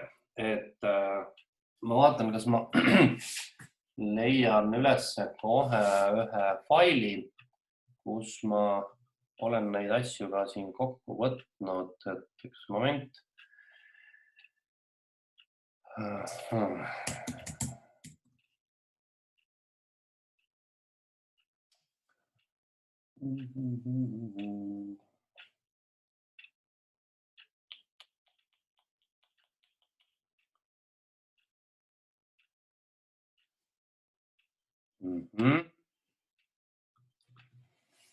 Nii, vaatame kohe. Võtan selle sharing screen ja ma võib-olla vaatan, võib-olla panen teile ülesse ka. Et tuuakse välja selline kontseptsioon nagu ettevõtlik käitumine ja ettevõtluspädevus. Et inimese kujunemine ettevõtjaks on siis, saab alguse teatud siis sellistest nagu eeldustest. Need on siis psühholoogilised omadused, inimese teadmised, kogemused ja oskused, mis siis kogu selle protsessi alguseks on vajalikud. Ehk siis, see on see natuke muna ja kana küsimus, et kas ettevõtjaks sünnitakse või saadakse, et ilmselt see tõde on kuskil vahepeal, et mingisugused isikuomadused peavad olema inimesel olemas, et ettevõtjaks saada, aga enne kui ei ole reaalselt ikkagi tehtud ära seda esimest sammu, et ei ole hakatud päriselt ettevõtjaks, siis nendest eeldustest ei ole nagu mitte mingit tolku. Ja teistpidi ka, et kui inimesel ikka nagu üldse ettevõtjalikku soont ei ole, siis ta võib ju teha juriidilise isiku, see ei ole mingi kunst tänapäeval. Aga kas ta aga nagu sisuliselt on ettevõtja, see on nüüd nagu juba ometi küsimus. Et ma vaatan, kus mul siin on, et põhimõtteliselt võiks öelda niimoodi, et on olemas inimesel teatud siis sellised individuaalsed tegurid, mis siis on kas kaasasündinud või elu jooksul kogetud või kogunenud ja need väärtushinnangud ja isikuomadused, need loovad siis juba kõik teatud sellised tausta selleks, et inimesed võiks saada ettevõtja. Seal on siis mingid, käitumuslik pool, mingisugused uskumused ja mingisugused sellised nagu normid ja selleks, et käituda ettevõtlikult, siis teoorias käsitletaksegi ettevõtjaks kasvamist läbi selliste erinevate pädevuste, isikuomaduste, oskuste, kogemuste, läbi mille siis inimene hakkab käituma kui ettevõtjalik, eks ole. Et need isikuomadusi, mida kõige rohkem välja tuuakse, on ettevõtjate puhul, nende sõltumatus, ehk siis ta tahab olla ise see algataja, iseenda juhtija, ise kontrollija ja kui vaadata nagu päriselus, et mis on siis nagu üks selline väga tugev motivaator, mis inimesi üldse ettevõtjaks looma sunnib, siis see ongi see, et inimesed tahavad olla vabad, mitte nüüd nagu vabad nagu lind, vaid nagu kirjanduskeeles öeldes, vaid vabad oma otsustes, vabad oma tegutsemises, vabad oma aja planeerimises. See vabadus öeldakse küll, ega see sõltumatus ettevõtjatel on paljuski hästi näiline, on olemas alati vastutus oma töötajate, oma investorite, oma partnerite ees, aga ütleme, kõige lihtsamalt öeldaksegi, et see ettevõtjaks hakkamise tung on see, et ma saan teha neid asju nii, nagu ma ise tahan, ma saan teha neid asju, mida ma tahan, kuidas tahan, millal tahan. Et see on üks selline baas isiksuse omadus ja kui vaadata nagu paljusid ettevõtjaid, küsida nende käest, et mis te siis nagu ise arvate, et mis see kõige suurem väärtus on, mida te ettevõtjaks saades siis nagu kogesite ja võitsite, siis paljud ütlevadki, et see vabadus ise oma asju teha nii, nagu ma tahan ja millal ma tahan, nii tugev ja suur, et siit nagu tagasi minna nüüd palgatöötajaks on ikka väga keeruline. Teine selline omadus on innovaatilisus. Nii nagu ettevõtte ise on üks innovaator, nii ka tegelikult selle taga on inimene, keda siis me võiksime nimetada just nimelt innovatsiooni esilekutsujaks. Et ta rakendab oma loovust, ta püüab teha asju teisiti, ta genereerib uusi ideid, uusi võimalusi, on nii-öelda loominguline, originaalne, nagu on, eks ole, vaatab maailma teistmoodi, uuenduslikkus, et need on kõik niisugused hästi-hästi olulised, et kui neid ei oleks, et siis ettevõtet jällegi saab väga edukalt teha, aga kas see ettevõttega püsib pikalt, kui selle ettevõtja enda sisemuses ei leidu seda uuendusmeelsust ja seda nagu otsimise sellist nagu isiksust. No, siis on kindlasti eesmärgipärasus, et juhuslikus ettevõtluses ilmselt jällegi väga pikalt ei pruugi toimida, ehk siis see on see, et sa pead nagu olema sihikindel, sa pead suutma määratada, kuhu sa tahad jõuda, sul on suhteliselt kõrged standardid ja pidev selline edasliikumine on üks selline niisugune nagu oluline motivaator ja oluline ka selline tõukejõud, mis määrab selle, et kas see inimene on oma olemuslikult ka ettevõtja või mitte. Ambitsioonikus ja kõrge saavutamisvõimekus ja vajadus on see, et siis öeldakse, et ühel sellisel edukal ettevõtjale on kindlasti omane keskmisest kõrgem ambitsioonikus võrreldes nüüd, ütleme, inimese, kes ei ole ettevõtja. Ehk tema saavutusvajadus on piisavalt kõrge. Et kui mõelda näiteks tõepoolest, et mis pärast ettevõtja, kellel on juba miljardid olemas, et miks ta veel kannustab, eks ole, siis ta ei kannustagi mitte niivõrd raha, see tulemus, mis sealt tekib, vaid just see asja tegevuse võlu ja see saavutamine ja see ambitsioonikus. Nagu sportlane, et kui keegi on 5-kordne olümpiavõitja, siis võib tekkida küsimus, aga miks veel, mis edasi? Et kas see 6. tiitel on nüüd nagu nii oluline, aga see ambitsioonikus ja saavutusvajadus on nii tugev, et see numbrid seal taga, mitu tiitlit mul on, ei olegi enam tähtis, vaid tähtis on, et tahetaksegi olla parim, tahetaksegi olla oma valdkonna kõige ja sama paralleeli võime tuua siis ka just nimelt selle ettevõtlusega.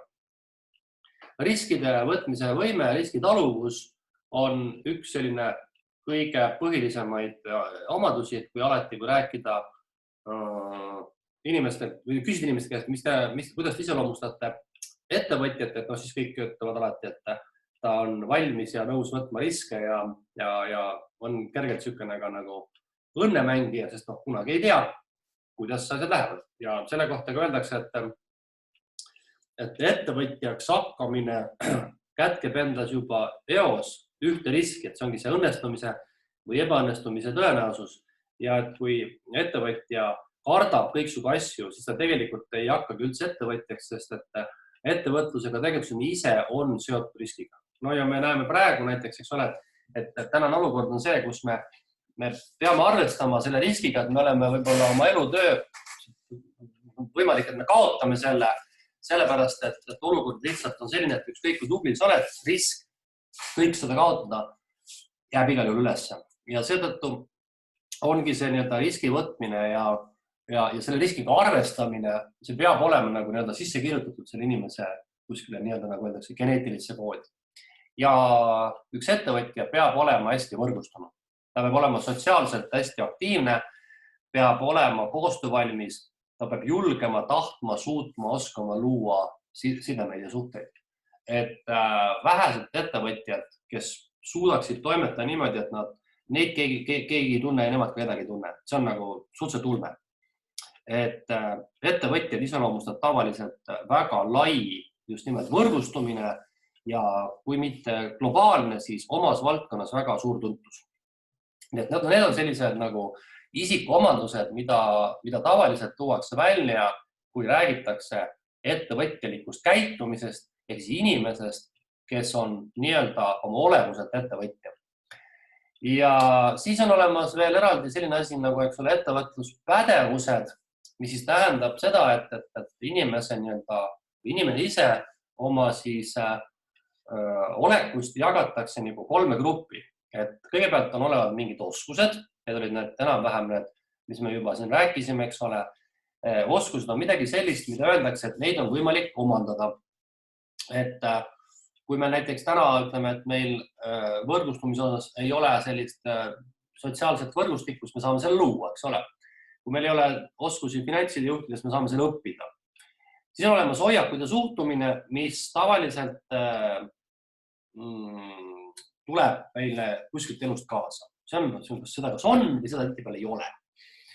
Ja see on teadmised, mida samuti me omandame siis läbi elu, läbi kogemuste ja oskuste. Nii et kõige rohkem öeldaksegi, et inimest iseloomustavad 3 sorti pädevused, oskused, hoiakud ja teadmised ja nende kombinatsioon siis tagab siis edukuse või mitte.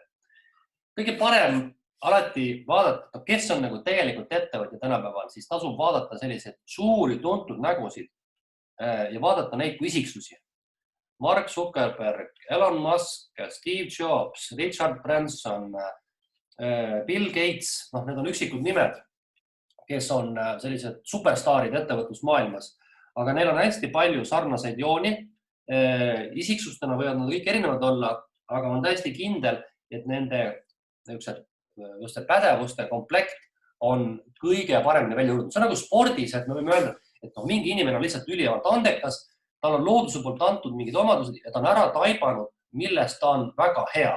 Ettevõtlusega on sama lugu. Tippettevõtja, ilmselt talle on antud looduse poolt kaasa nii kaasünnud omadused kui oskused omandada midagi ja ta on valinud endale ettevõtluse ja see on siis nagu parim kombinatsioon looduse poolt antust ja sellest, et ta selle ära tabas. Ja sellised kombinatsioonid on tegelikult maailmas üsna unikaalsed, sest mõelgem, maailmas elab varsti 8 miljardit inimest. Kui palju neist inimesest võivad öelda, et nad tegelevad asjaga, milles nad on loomu poolest kõige andekamad. Ega muidugi kunagi ei saagi teada, et kas võib-olla hoopis Elon Muskist oleks võinud tulla, ma ei tea, olümpiavõitja kõrgushüppes, keegi ei tea, eks ole, ta lihtsalt ei proovinud seda, et selle mõttes loomulikult alati jääb see aga, et võib-olla on meil mingi valdkond, millest ta hea on, aga ilmselgelt võib öelda, et tippettevõtjad on nagu spordis superstaarid, tippsportlased, kes on suutnud panna kokku kombinatsiooni kõikidest vajalikest omadustest. Ja nii nagu spordis öeldakse, et andekus on ainult üks osa, töö on väga palju rohkem või väga domineeriv või olulisem, nii tegelikult on ka ettevõtluses. Et lihtsalt olla andekas ja osata käia maailmas lahti silmade ringi, sellest nagu veel ei piisa. Mina lisaksin sellele samale tekstile, mis ma siia teie ette praegu tõin ja mida ma siis üles laen, veel juurde ühe sellise olulise faktori, nagu seda on oskus või võime näha ärivõimalusi. Ehk siis see on midagi, mida ma olen ise tajunud, et mis on niisugune ettevõtjaks olemise ja edukate ettevõtjate üks selliseid nähtamatuid tunnuseid. Et see on see võimekus, et sa näed, ütleme, et 2 inimest vaatavad aknast välja ja üks näeb selle ärivõimalusi, teine ei näe. See on niisugune asi, et seda ei ole võimalik kuidagi nagu mõõta nii väga, et see tuleb kuidagi elust endast, eks ole. Ja see on üks asi, mida kindlasti on ka nendel ettevõtjatel olemas. Nad näevad võimalusi, kuidas midagi pakkuda, nad näevad nõudlust, nad näevad võimalust, et seal on võimalik äri teha. Nii, Anna-Liisa küsib, mis te tippjuhti ja psühhopaatsete kaldumuste seose teooriast arvate?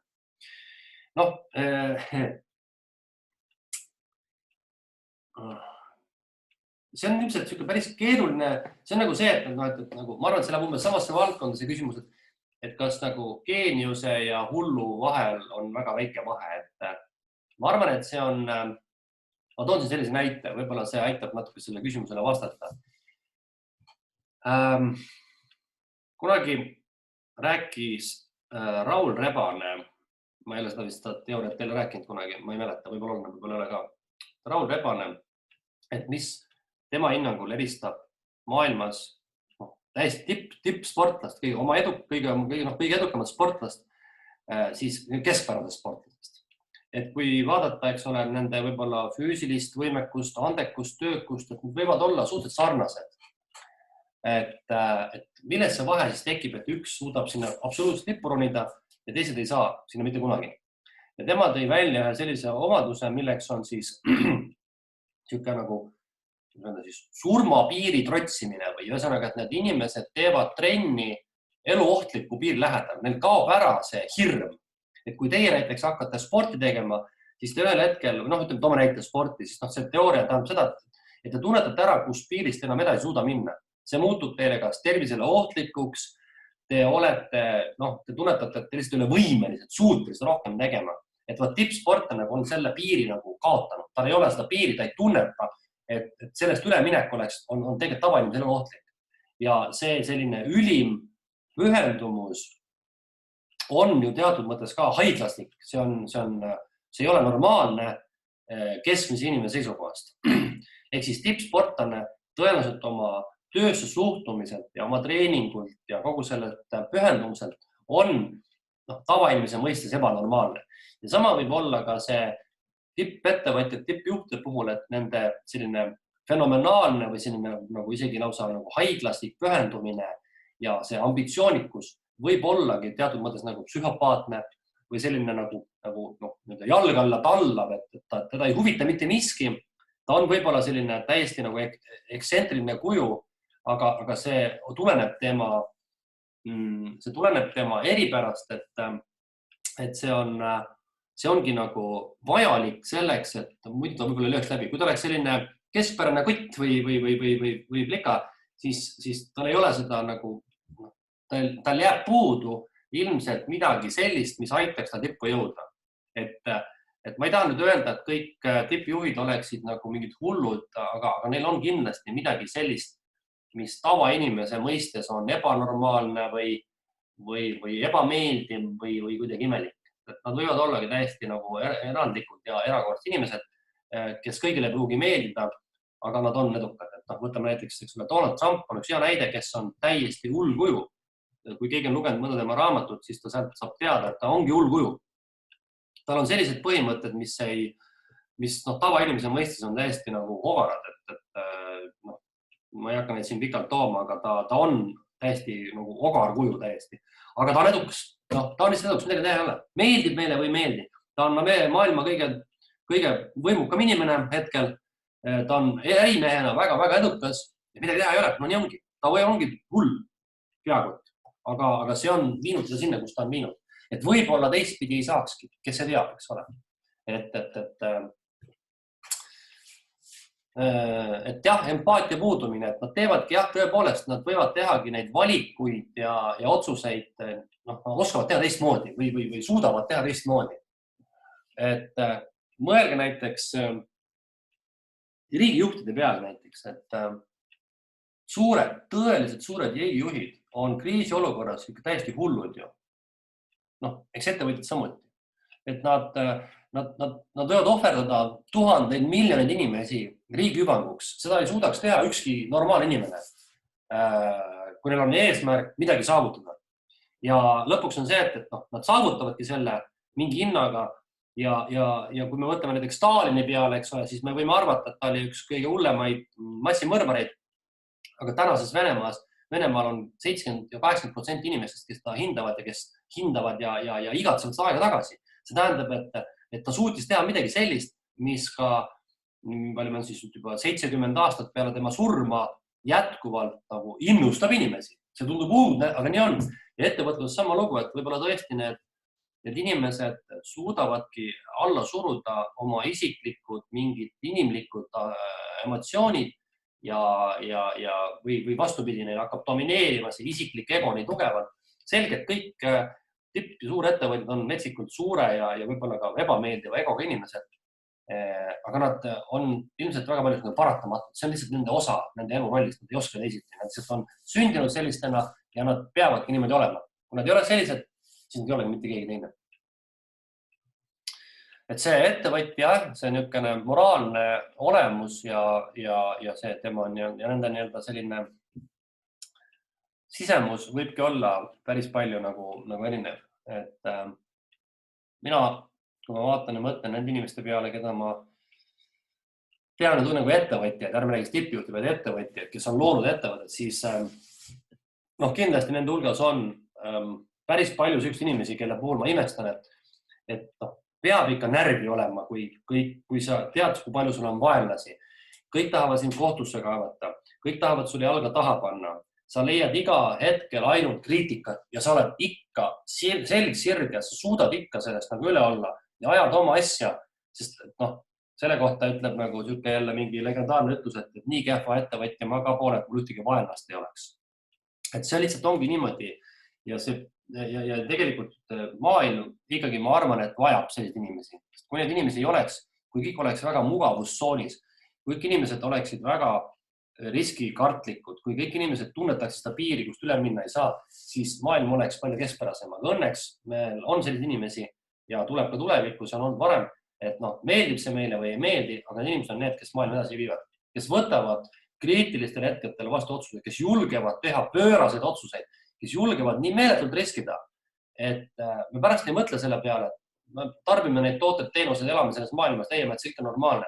Aga keegi me ei tea, mis juhtus sel hetkel, kui see ettevõtja selle otsuse langetas. Vot, et see on siis nagu nii-öelda siis selline ettevõtja sisevaade. Me võime siis öelda niimoodi, et on olemas mingi selline asi, mida võiks kutsuda siis nagu ettevõtjalikuks käitumiseks, eks ole. Et on olemas ettevõtjalik käitumine, mis on iseloomulik inimesele, keda siis me nimetame ettevõtjaks. Nüüd need kaks asja ei ole omavahel võrdusmärgiga. Teie hulgas võib olla väga palju inimesi, kes on ettevõtjaliku käitumise ja vastavate iseloomuomadustega.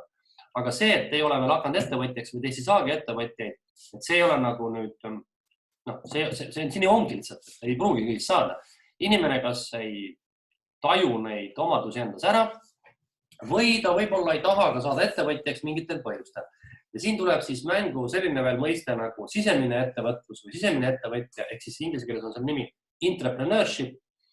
Et kui väline ettevõtja või klassikalist ettevõtja on siis entrepreneurship ja ettevõtlus on entrepreneurship ja siis see nii-öelda ettevõtja on entrepreneur ja siis on see vastand väljend on siis entrepreneurship ja entrepreneur. Ja teda siis nagu, ütleme, et selle kohta öeldakse on inimene, kellel on olemas kõik ettevõtjaliku käitumise iseloomujooned, aga ta töötab näiteks palgatöötajana.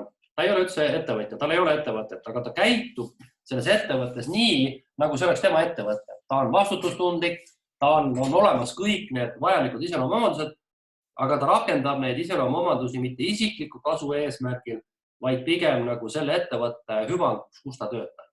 Et ka niimoodi võib täitsa vabalt olla. Ja ma tean ettevõtjaid, kes on tegelikult olnud või tänase päevani on väga nagu edukad juhid, kes võiksid olla ka ettevõtja, aga nad ütlevad kohe, et nad ei taha saada ettevõtjaks, sellepärast et neile ei meeldi see risk ja väljakutse, aga ettevõtte juhina käituvad nad just nagu see oleks nende enda oma või ütleme siis niimoodi, et nad suudavad rakendada oma energiat ja käitumist ja oma oskusi ja omadusi just täpselt õiges suunas. Nüüd, kui mõelda, et kõigi nendele omadustele baseeruvalt, et miks üldse inimene hakkab ettevõtjaks, siis ühest poolt me võiksime tuua välja kõikvõimalikke selliseid igapäevaseid ja just nimelt nagu käitumuslikke jooni. Näiteks, et inimene hakkab ettevõtjaks sellepärast, et ta on koondatud või ta on vallandatud, või inimene hakkab ettevõtjaks sellepärast, et tahab ellu vaheldust või osavad ettevõtjaks sellepärast, et nad tunnetavad, et kui nad on palgatöötajad, siis nad ei saa nagu oma ideid niimoodi ellu rakendada, nagu nad tahaksid. Keegi soovib vabadust. Et neid selliseid põhjusi on tegelikult päris palju. Ma arvan, neid on 10 tükki vähemalt, et miks inimene hakkab ettevõtjaks. Aga nüüd ma tahaks hoopis teine tuua sellise laiema vaate, et kui me vaatame täna nagu need ettevõtjad, kes meil siin nagu ümberringi on ja kes ka mina olen, siis me võiksime tuua välja nagu 3 hästi suurt põhjust, mis iseloomustab ettevõtjaks hakkamist. Ja esimene põhjus on siis puhtalt nagu raha teenimine, mis ei ole loomulikult nüüd see, et ühed teenivad ja teised ei teeni raha, vaid see on tegelikult nagu kõikide ettevõtjate nagu selline üks kindlasti ootusi. Aga üks oluline eesmärk või üks oluline aspekt on selline, et osa ettevõtjaid teenivad raha pärast ja osa ettevõtjaid teenivad raha justkui nagu tulemusena. Et kunagi ütles ka üks Eesti ettevõtja, et kui sa alustad oma ettevõtlusega, siis sinu eesmärk on raha teenida. Ja kui sa jõuad lõpuks edukaks, siis raha teenimine on tagajärg. Eesmärk on hoopis midagi muud. Eesmärk ongi teha midagi ägedat. Aga osa ettevõtjad teevad oma äri puhtalt raha pärast. See tähendab, et nad tegutsevadki sellepärast, et nende eesmärk on saada rikkaks, ükskõik mis selle rahaga teevad. Nii. Teine suur eesmärk on ettevõtja, või mis nüüd juhtus? Läks midagi mul siin nässu. Nii, panusti.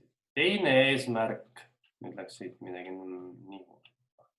Okei, paneme siia. Teine eesmärk on ettevõtlus kui elustiil.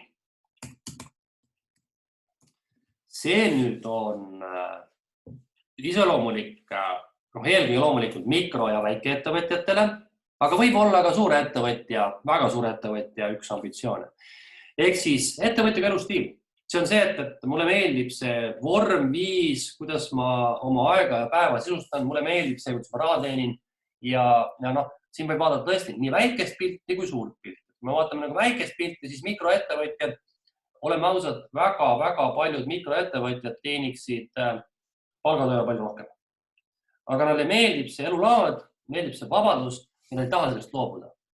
Ja suurte ettevõtete puhul on see täpselt samamoodi, et kui inimene tunnetab, et see tegevus ja see kogu see elulaad on nii äge, ta võib teenida miljoneid või miljardeid, ka tema puhul võib öelda, et ettevõtlus on elustiil. Ja kolmas liiki ettevõtjad on siis need, kes soovivad midagi muuta, ehk siis maailma muutjad. Ja siia hulka võiks siis panna nii startup ettevõtjaid kui ka klassikalise ettevõtluse esindajaid.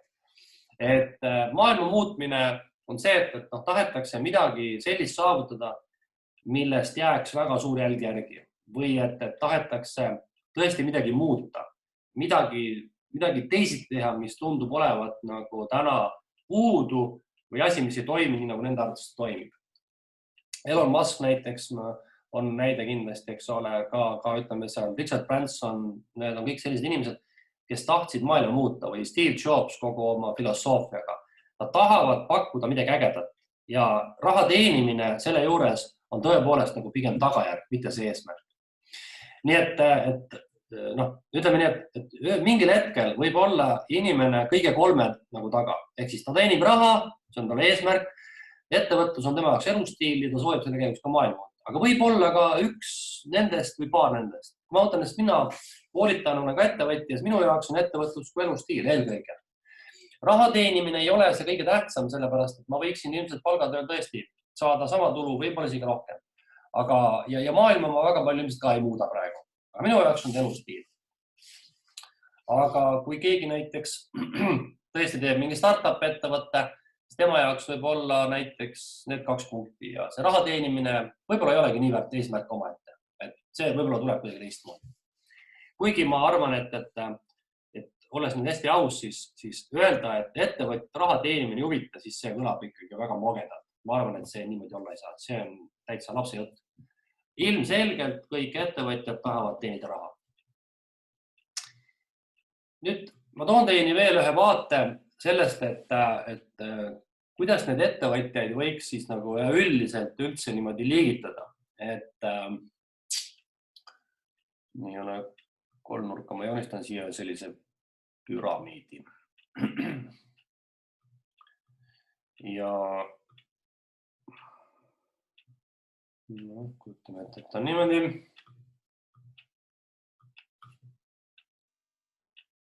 Nii, see on niisugune püramiid. Ja me võiksime nüüd siia püramiidi juurde tõmmata niisugused vahejooned. Et öelda siis, kuidas see püramiid üldse koostab. Püramiid koostub niimoodi, et siin all, kus on püramiidi alumine laiem ots, et siin on nagu hästi palju ettevõtteid ja ettevõtjaid, pigem ütleme ettevõtjaid siis. Ja mida tipu poole, seda väiksemaks nende ettevõtjate hulk jääb. Ja mulle meeldib liigitada ettevõtjad oma siis tegevuse nagu eesmärgilt ja nende olemuselt nüüd järgmistesse kategooriatesse. Et kõigepealt siin esimesel kõige madalamal tasandil asuvad siis sellised ettevõtjad, keda võiks nimetada just nimelt need elustiili ettevõtjad, mikroettevõtjad. Vot kõik siuksed. Ehk siis need on sellised tüübid, kes ongi kõige väiksemad, keda on kõige rohkem kes teevad oma äri sellepärast, et see on neil osake nende elust, eks ole. See on nende jaoks sissetulekuallikas. Ja nagu me vaatasime ka numbriliselt, siis üks väikeseid ja mikroettevõtjad on kõige rohkem. Nad pakuvad mingeid selliseid teenuseid, nagu meil iga päev vaja on. Tõenäoliselt nad ei ole mingid maailmamuutjad ja tõenäoliselt ei ole need ka sellised nagu miljonärid ega miljardärid, vaid elu, ettevõtlus on nende jaoks nende igapäevane töö ja tegevus. Nüüd, ja neid klassikaliselt võib-olla isegi ei olegi korrektne nimetada ettevõtjateks, sest ühel ettevõtjale tavaliselt omistatakse 2 hästi olulist tunnust, ma panen see kirja. Esimene on see, et ettevõtja on inimene, kes loob töökohti ja teiseks saab passiivtulu. Need on 2 sellist olulist tunnust, mis peaksid olema olemas inimesel, keda võiks täielikult nimetada ettevõtjaks. Ehk siis ta loob töökohti, mis tähendab seda, et keegi teeb tema eest töö ära, tähendab seda, et tema ise saab tegeleda millegi muuga ja tema teenib tulu oma idee ja teiste inimeste töö tulemusena. Kui me vaatame seda seltskonda siin, siis väga paljud nendest töötavad iseenda heaks, neil ei ole töökoha loomist ja väga paljud neist ka passiivtulu ei saa, sellepärast et nad ei saa hetkegi katkestada oma töö tegemist, neil ei ole sellist äri, mis tiksuks siis ka, kui nad ise puhkavad, vaid nii palju, kui nad tööd teevad, nii palju raha teenib. Nii, nüüd järgmise tasandi. Siin on juba siis see, et nende ettevõtjate hulk on, eks ole, väiksem. Need on sellised, ma nimetan neid idee-ettevõtjad. Idee-ettevõtjad on sellised ettevõtjad, kes on saanud ettevõtjaks niimoodi, et neil on tekkinud mingi idee, mis vajaks realiseerimist. Et kui siin alumises otsas inimesed tihtipeale, mis nad teevad? Nad töötavad selles valdkonnas või nad teevad ettevõtlust selles valdkonnas, millest nad varast töötavad. Näiteks ütleme, et raamatupidamist oskav inimene tuli raamatupidamisfirmast ära, tegi oma raamatupidamist teenust osutav ettevõtja, eks ole. Keegi inimene töötas kuskil, ma ei tea, mis ta siis tegi seal, ütleme. Oligi mingisuguse valdkonna mingi spetsialist, ja vaatas, et seda valdkonda võib teha ka ettevõtlena ja tegi selle oma ettevõtte, eks ole. Need inimesed valdavalt töötavad selles valdkonnas, mida nad ise on varem õppinud või mida oskavad teha. Idee-ettevõtja võiks tähendada seda, et näiteks inimene töötab, ma ei tea, pangas või minu pärast kuskil, eks ole, ka ülikoolis näiteks ja nüüd tal tekib mingi hoopis teine mõte, millega võiks hakata ka äri tegema. Ehk siis temast saab teatud mõttes just nimelt see nii-öelda nagu see isegi mitte nagu elustiil, vaid just nimelt see võimalus raha teenida. Et ta näeb, et on olemas mingi rahuldamata vajadus, on olemas mingi turunišš, on olemas mingisugune auk ja sellega võiks raha teenida. Ehk siis tavaliselt need ettevõtjad löövad punti juba mitme teise sarnase ettevõtjaga. Teiseks, nad ise võib-olla jätkavad oma põhitööd ikka selles firmas, kus nad varem töötanud on. Ja see nende konkreetne idee-ettevõte, see tiksub omaette edasi. Võib-olla isegi palkavad kellegi teise inimesena juhtima. Siia kohta ma võin tuua sellise näite, et mul üks või ütleme, et mis ma siin ikka, ma võtan enda näitel, et mina näiteks töötan ülikoolis palgatöötajana ja mul on perel, meil on olemas, eks ole, suvila Peipsi ääres ja me saame suvilt veel rentida. Et täitsa teine valdkond. Ma ei tööta iga päev turisminduses, aga ma nägin selles võimalust ja osa oma ajast või siis kellegi teise kaasabil. Ma teenin raha hoopis näiteks majutusteenuse pakkumist. See on nagu näite idee-ettevõtjast. Neid on vähem, nad on rohkem ettevõtjad juba. Nad töötavad hoopis selles valdkonnas kui mikroettevõtjad, võivad töötada. Tihtipeale nende ettevõtted on pisut võib-olla suuremad, aga nad tihtilugu jäävad ka ikkagi selleks samaks üks nagu elustiili ettevõtteks, aga nad võimaldavad raha teenida lisatuluna selle põhitöö kõrvalt. Siis järgmise kategooria moodustavad sellised, keda mina kutsun nagu spetsialist ettevõtja. Need on siis sellised tüübid, keda võiks siis iseloomustada sellega, et tavaliselt kuuluvad siia kategooriasse sellised ettevõtjad, kes on ise töötanud mõnes ettevõttes kas siis tippspetsialisti või ka vahel juhina. Ja nad on ühes valdkonnas väga-väga pädevad. Nad tunnevad seda valdkonda läbi ja lõhki, neid tuntakse ja nüüd ühel mingisugusel X-momendil nad teevad oma firma samas valdkonnas ja hakkavad ise nüüd selle ettevõtte juhiks ja ettevõtjaks. No näiteks ütleme, et ma olen mingisuguse ehitusfirmas, olen ma mingi suhteliselt nagu juba kõva tegija või ütleme nii, et ma ei ole selle ettevõtte tippjuht, ma võin olla seal mingisugune tippspetsialist, ma jagan seda ehitust läbi lõhki, ma tunnen seda valdkonda, mind tuntakse ja nüüd olen oma ehitusettevõte. Eks ole. Näiteks Indrek Neivelt tegi oma panga, Pokope inimene see panga. Või näiteks inimene, kes töötas kunagi hotellis ettekandjana või lõpuks uksehoidjana või minu pärast või kellel iganes, et ta tunneb hotellindust ja tal on nii palju julgust riski, et teeb oma hotelli. Neid ettevõtjaid eelmisest eristab see, et nad tavaliselt teevad oma ettevõtte suurena. Nad teevad selle suuremana, see ei ole ainult selline elustiili ettevõte, vaid see on juba tõsine äri, millega võib-olla maailma veel väga ei muudeta, kuigi võib muuta, aga sellega teenitakse palju raha. Edasi, järgmine kategooria, neid mina nimetan siis nii-öelda administraator ettevõtjad.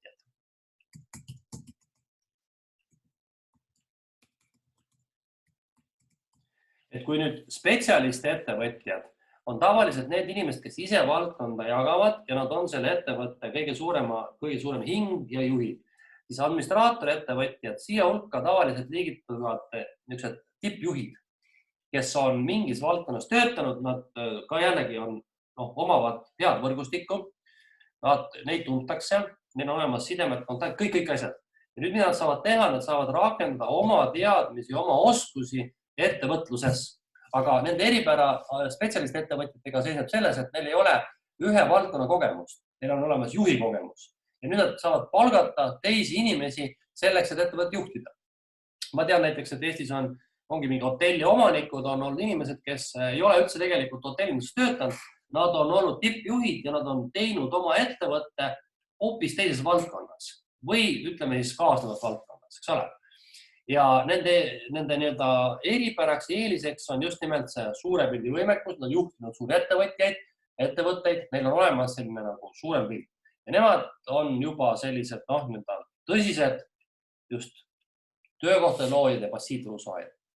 Ja kõige tipus istuvad need ettevõtjad, keda on kõige vähem ja keda me kõige rohkem nimetame ettevõtjateks, need on siis investor ettevõtjad. Ala Urmas Sõõrumaa või ma ei tea, seal Armin Karu või kes iganes.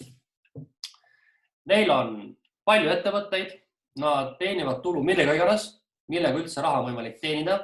Nad on need, kes töökohti loovad, neil on palju erinevaid ettevõtteid. Nad võivad, aga ei pruugi olla ühegi valdkonna fännid, aga nad on väga suure võrgustiku omanikud. Näiteks Margus Linnamäe on hea näide.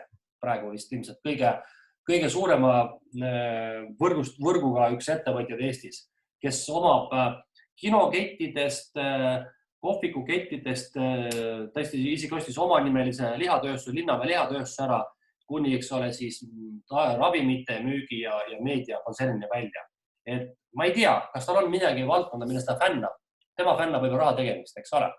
Ja neid ettevõtjaid on ühiskonnas kõige vähem, aga nemad on need, kes siis on nagu kõige sellised ütleme, kõige tõelisemad ettevõtjad, eks ole. Ja nemad näevad seda pilti tihtipeale palju paremini, palju suuremalt. Ja neil tõenäoliselt on ka rohkem kõiki neid omadusi, millest ma eelnevalt teile juttu tegin. Elon Musk ilmselt, ma arvan, kuulub ka siia investor ettevõtja hulka, sest tema on elus loonud päris palju ettevõtteid. PayPal, Tesla, SpaceX, ilmselt on veel mingid firmasid, ma ei tea, mis ta veel loonud on, et tema ilmselt läheb ka siia investor tüüpi ettevõttesse. Aga näiteks Zuckerberg, kes istub oma ettevõttes, tema ilmselt on kuskil siin vahepeal. Ta ei ole niivõrd investor täna veel, kuigi oma olemuselt ta võiks olla, eks ole. Nii et kõik me ettevõtjatena istume kuskil siin. Mõnikord me liigume siit altpoolt ülespoole, no ülevalt poole allapoole ma hästi ei usu. Pigem see liikumine tavaliselt toimub ikka niimoodi, eks ole ju. See nii-öelda areng ajas. Aga vahel ta võib ka jääda kuskil see pidama. Ehk siis on ju väga palju ettevõtjaid, kes ei taha suureks saada. On ärimudeleid, mis ei pruugigi suureks saada. On ettevõtlusvorme, mis jäävadki väga palju füüsiliselt, geograafiliselt pidama mingisse raami. Ma arvan, et eelkõige on siin ikkagi taga muidugi inimesed ise. Kui inimene tahab olla ettevõtja, tahab olla kõva ärimees, siis ta leiab selle võimaluse siia edasi liikuda. Kui inimene tunnetab, et tal ei ole sellist soovi ega ambitsiooni, siis ta võib täitsa vabalt jääda siia kuskile keskele pidama. Et kui mina ennast võtan, siis mina olen jõudnud välja siia idee ettevõtja staatusesse. Kaugemale pole mina liikunud. Et ma ei ole teinud ühtegi sellist firmat suurena valdkonnas, millest ma ise olen töötanud, rääkimata sellest, ma oleks teinud mingi ettevõtte, mida ma ise ei tea, ei tunne, aga mulle meeldib raha teenida, eks ole. Et ma olen jäänud siia idee ettevõtja tasandile, et osa minu kunagistest tegevustest on olnud rohkem kui elustiil, aga nad ikkagi pigem on jäänud siia. Aga see ei ole ka mingi, ma tänapäeval, ma mäletan, et võib-olla aastaid tagasi olin ma kuidagi nagu väga selles kinni, et ma ütlesin ilmselgelt, et ettevõtja eesmärk on raha teenida. Siis ei olnud need maailma muutmise ettevõtteid väga palju, seda valdkonda ei võinud üldse kirjeldagi. Aga ettevõtlus kui elustiil ei olnud sel hetkel mulle kuidagi arusaadav või omane. Aga täna ma väga mõnusalt ja väga rahulikult suhtun sellesse, et vabalt pole mingit probleemi. Ettevõtlus võib olla elustiil, ma võin ollagi täpselt ettevõtja, sellepärast, et mulle meeldib see tegevus ja mulle meeldib see vorm. Vot nii. Et see on siis nagu näide, et eks ole, et mis liiki meil on siis ettevõtteid ja mis liiki meil on siis olemas ettevõtjaid. Ja kui nüüd, eks ole, see kaks kombinatsiooni kokku saavad, et inimene, kellel on olemas ettevõtlik käitumine, loob ettevõtte, mis siis täidab tema soove, unistuse eesmärke ja see on edukas, siis tegelikult, nagu ma jälle tõin näitena spordist, on saavutatud parim kombinatsioon antud oludes. Ja see on tegelikult ainult kiiduväärt. Et ma arvan, et see inimene, kui ta on, ütleme, et mõlemal on head variant, kui inimene on ettevõtjalik ja ta ei taha teha oma ettevõtet, vaid ta töötab väga edukalt ja kasumlikult oma siis isikliku firma hüvanguks, siis on see väga okei. Või mitte isiklikult, ütleme, et palgatöötajana, eks ole. Ja teistpidi ka, kui inimene tunnetab, et ta oleks edukam ettevõtjana ja ta sellega tegelikult, milles on see point, et miks pärast me võiksime öelda, et inimene on edukam näiteks ettevõtjana, kuigi mikroettevõtjana, kui et ta oleks palgatöötajana.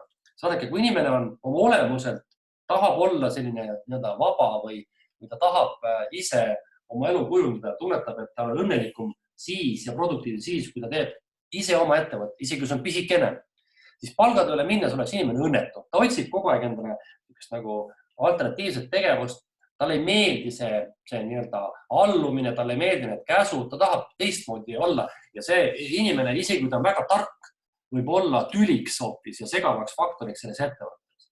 Et ma mäletan oma ühte viimaseid töökohti, kus ma veel siin midagi nagu libastusin palgatöötajana. Ma andsin küll endale sõna, et ma ei lähe tööle palgatöötajana, aga tehti pakkumine küllaltki magus ja 4 kuud olin. Ja mis see probleem oli?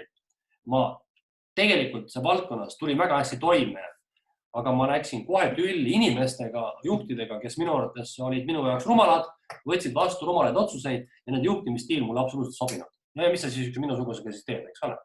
Et võib-olla on tark ja tubli inimene, aga iseloomult ei sobi ja parem ma teen oma pisikest ettevõtet ja võib-olla teenin vähem raha või raskemalt selle raha, aga ma olen palju õnnelikum ja see ettevõte leidis minu asemel keegi teise, kes sobis nende konteksti palju paremini, eks ole. Vot nii, küsimusi, kommentaare.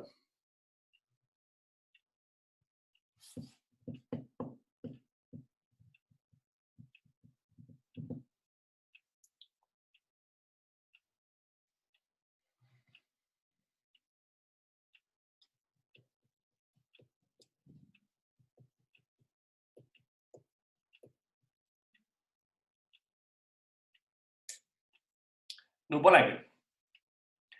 Nüüd ma riputan selle sama paberi, mis ma teile näitasin, kus oli see ettevõtluspädevused ja selle asi.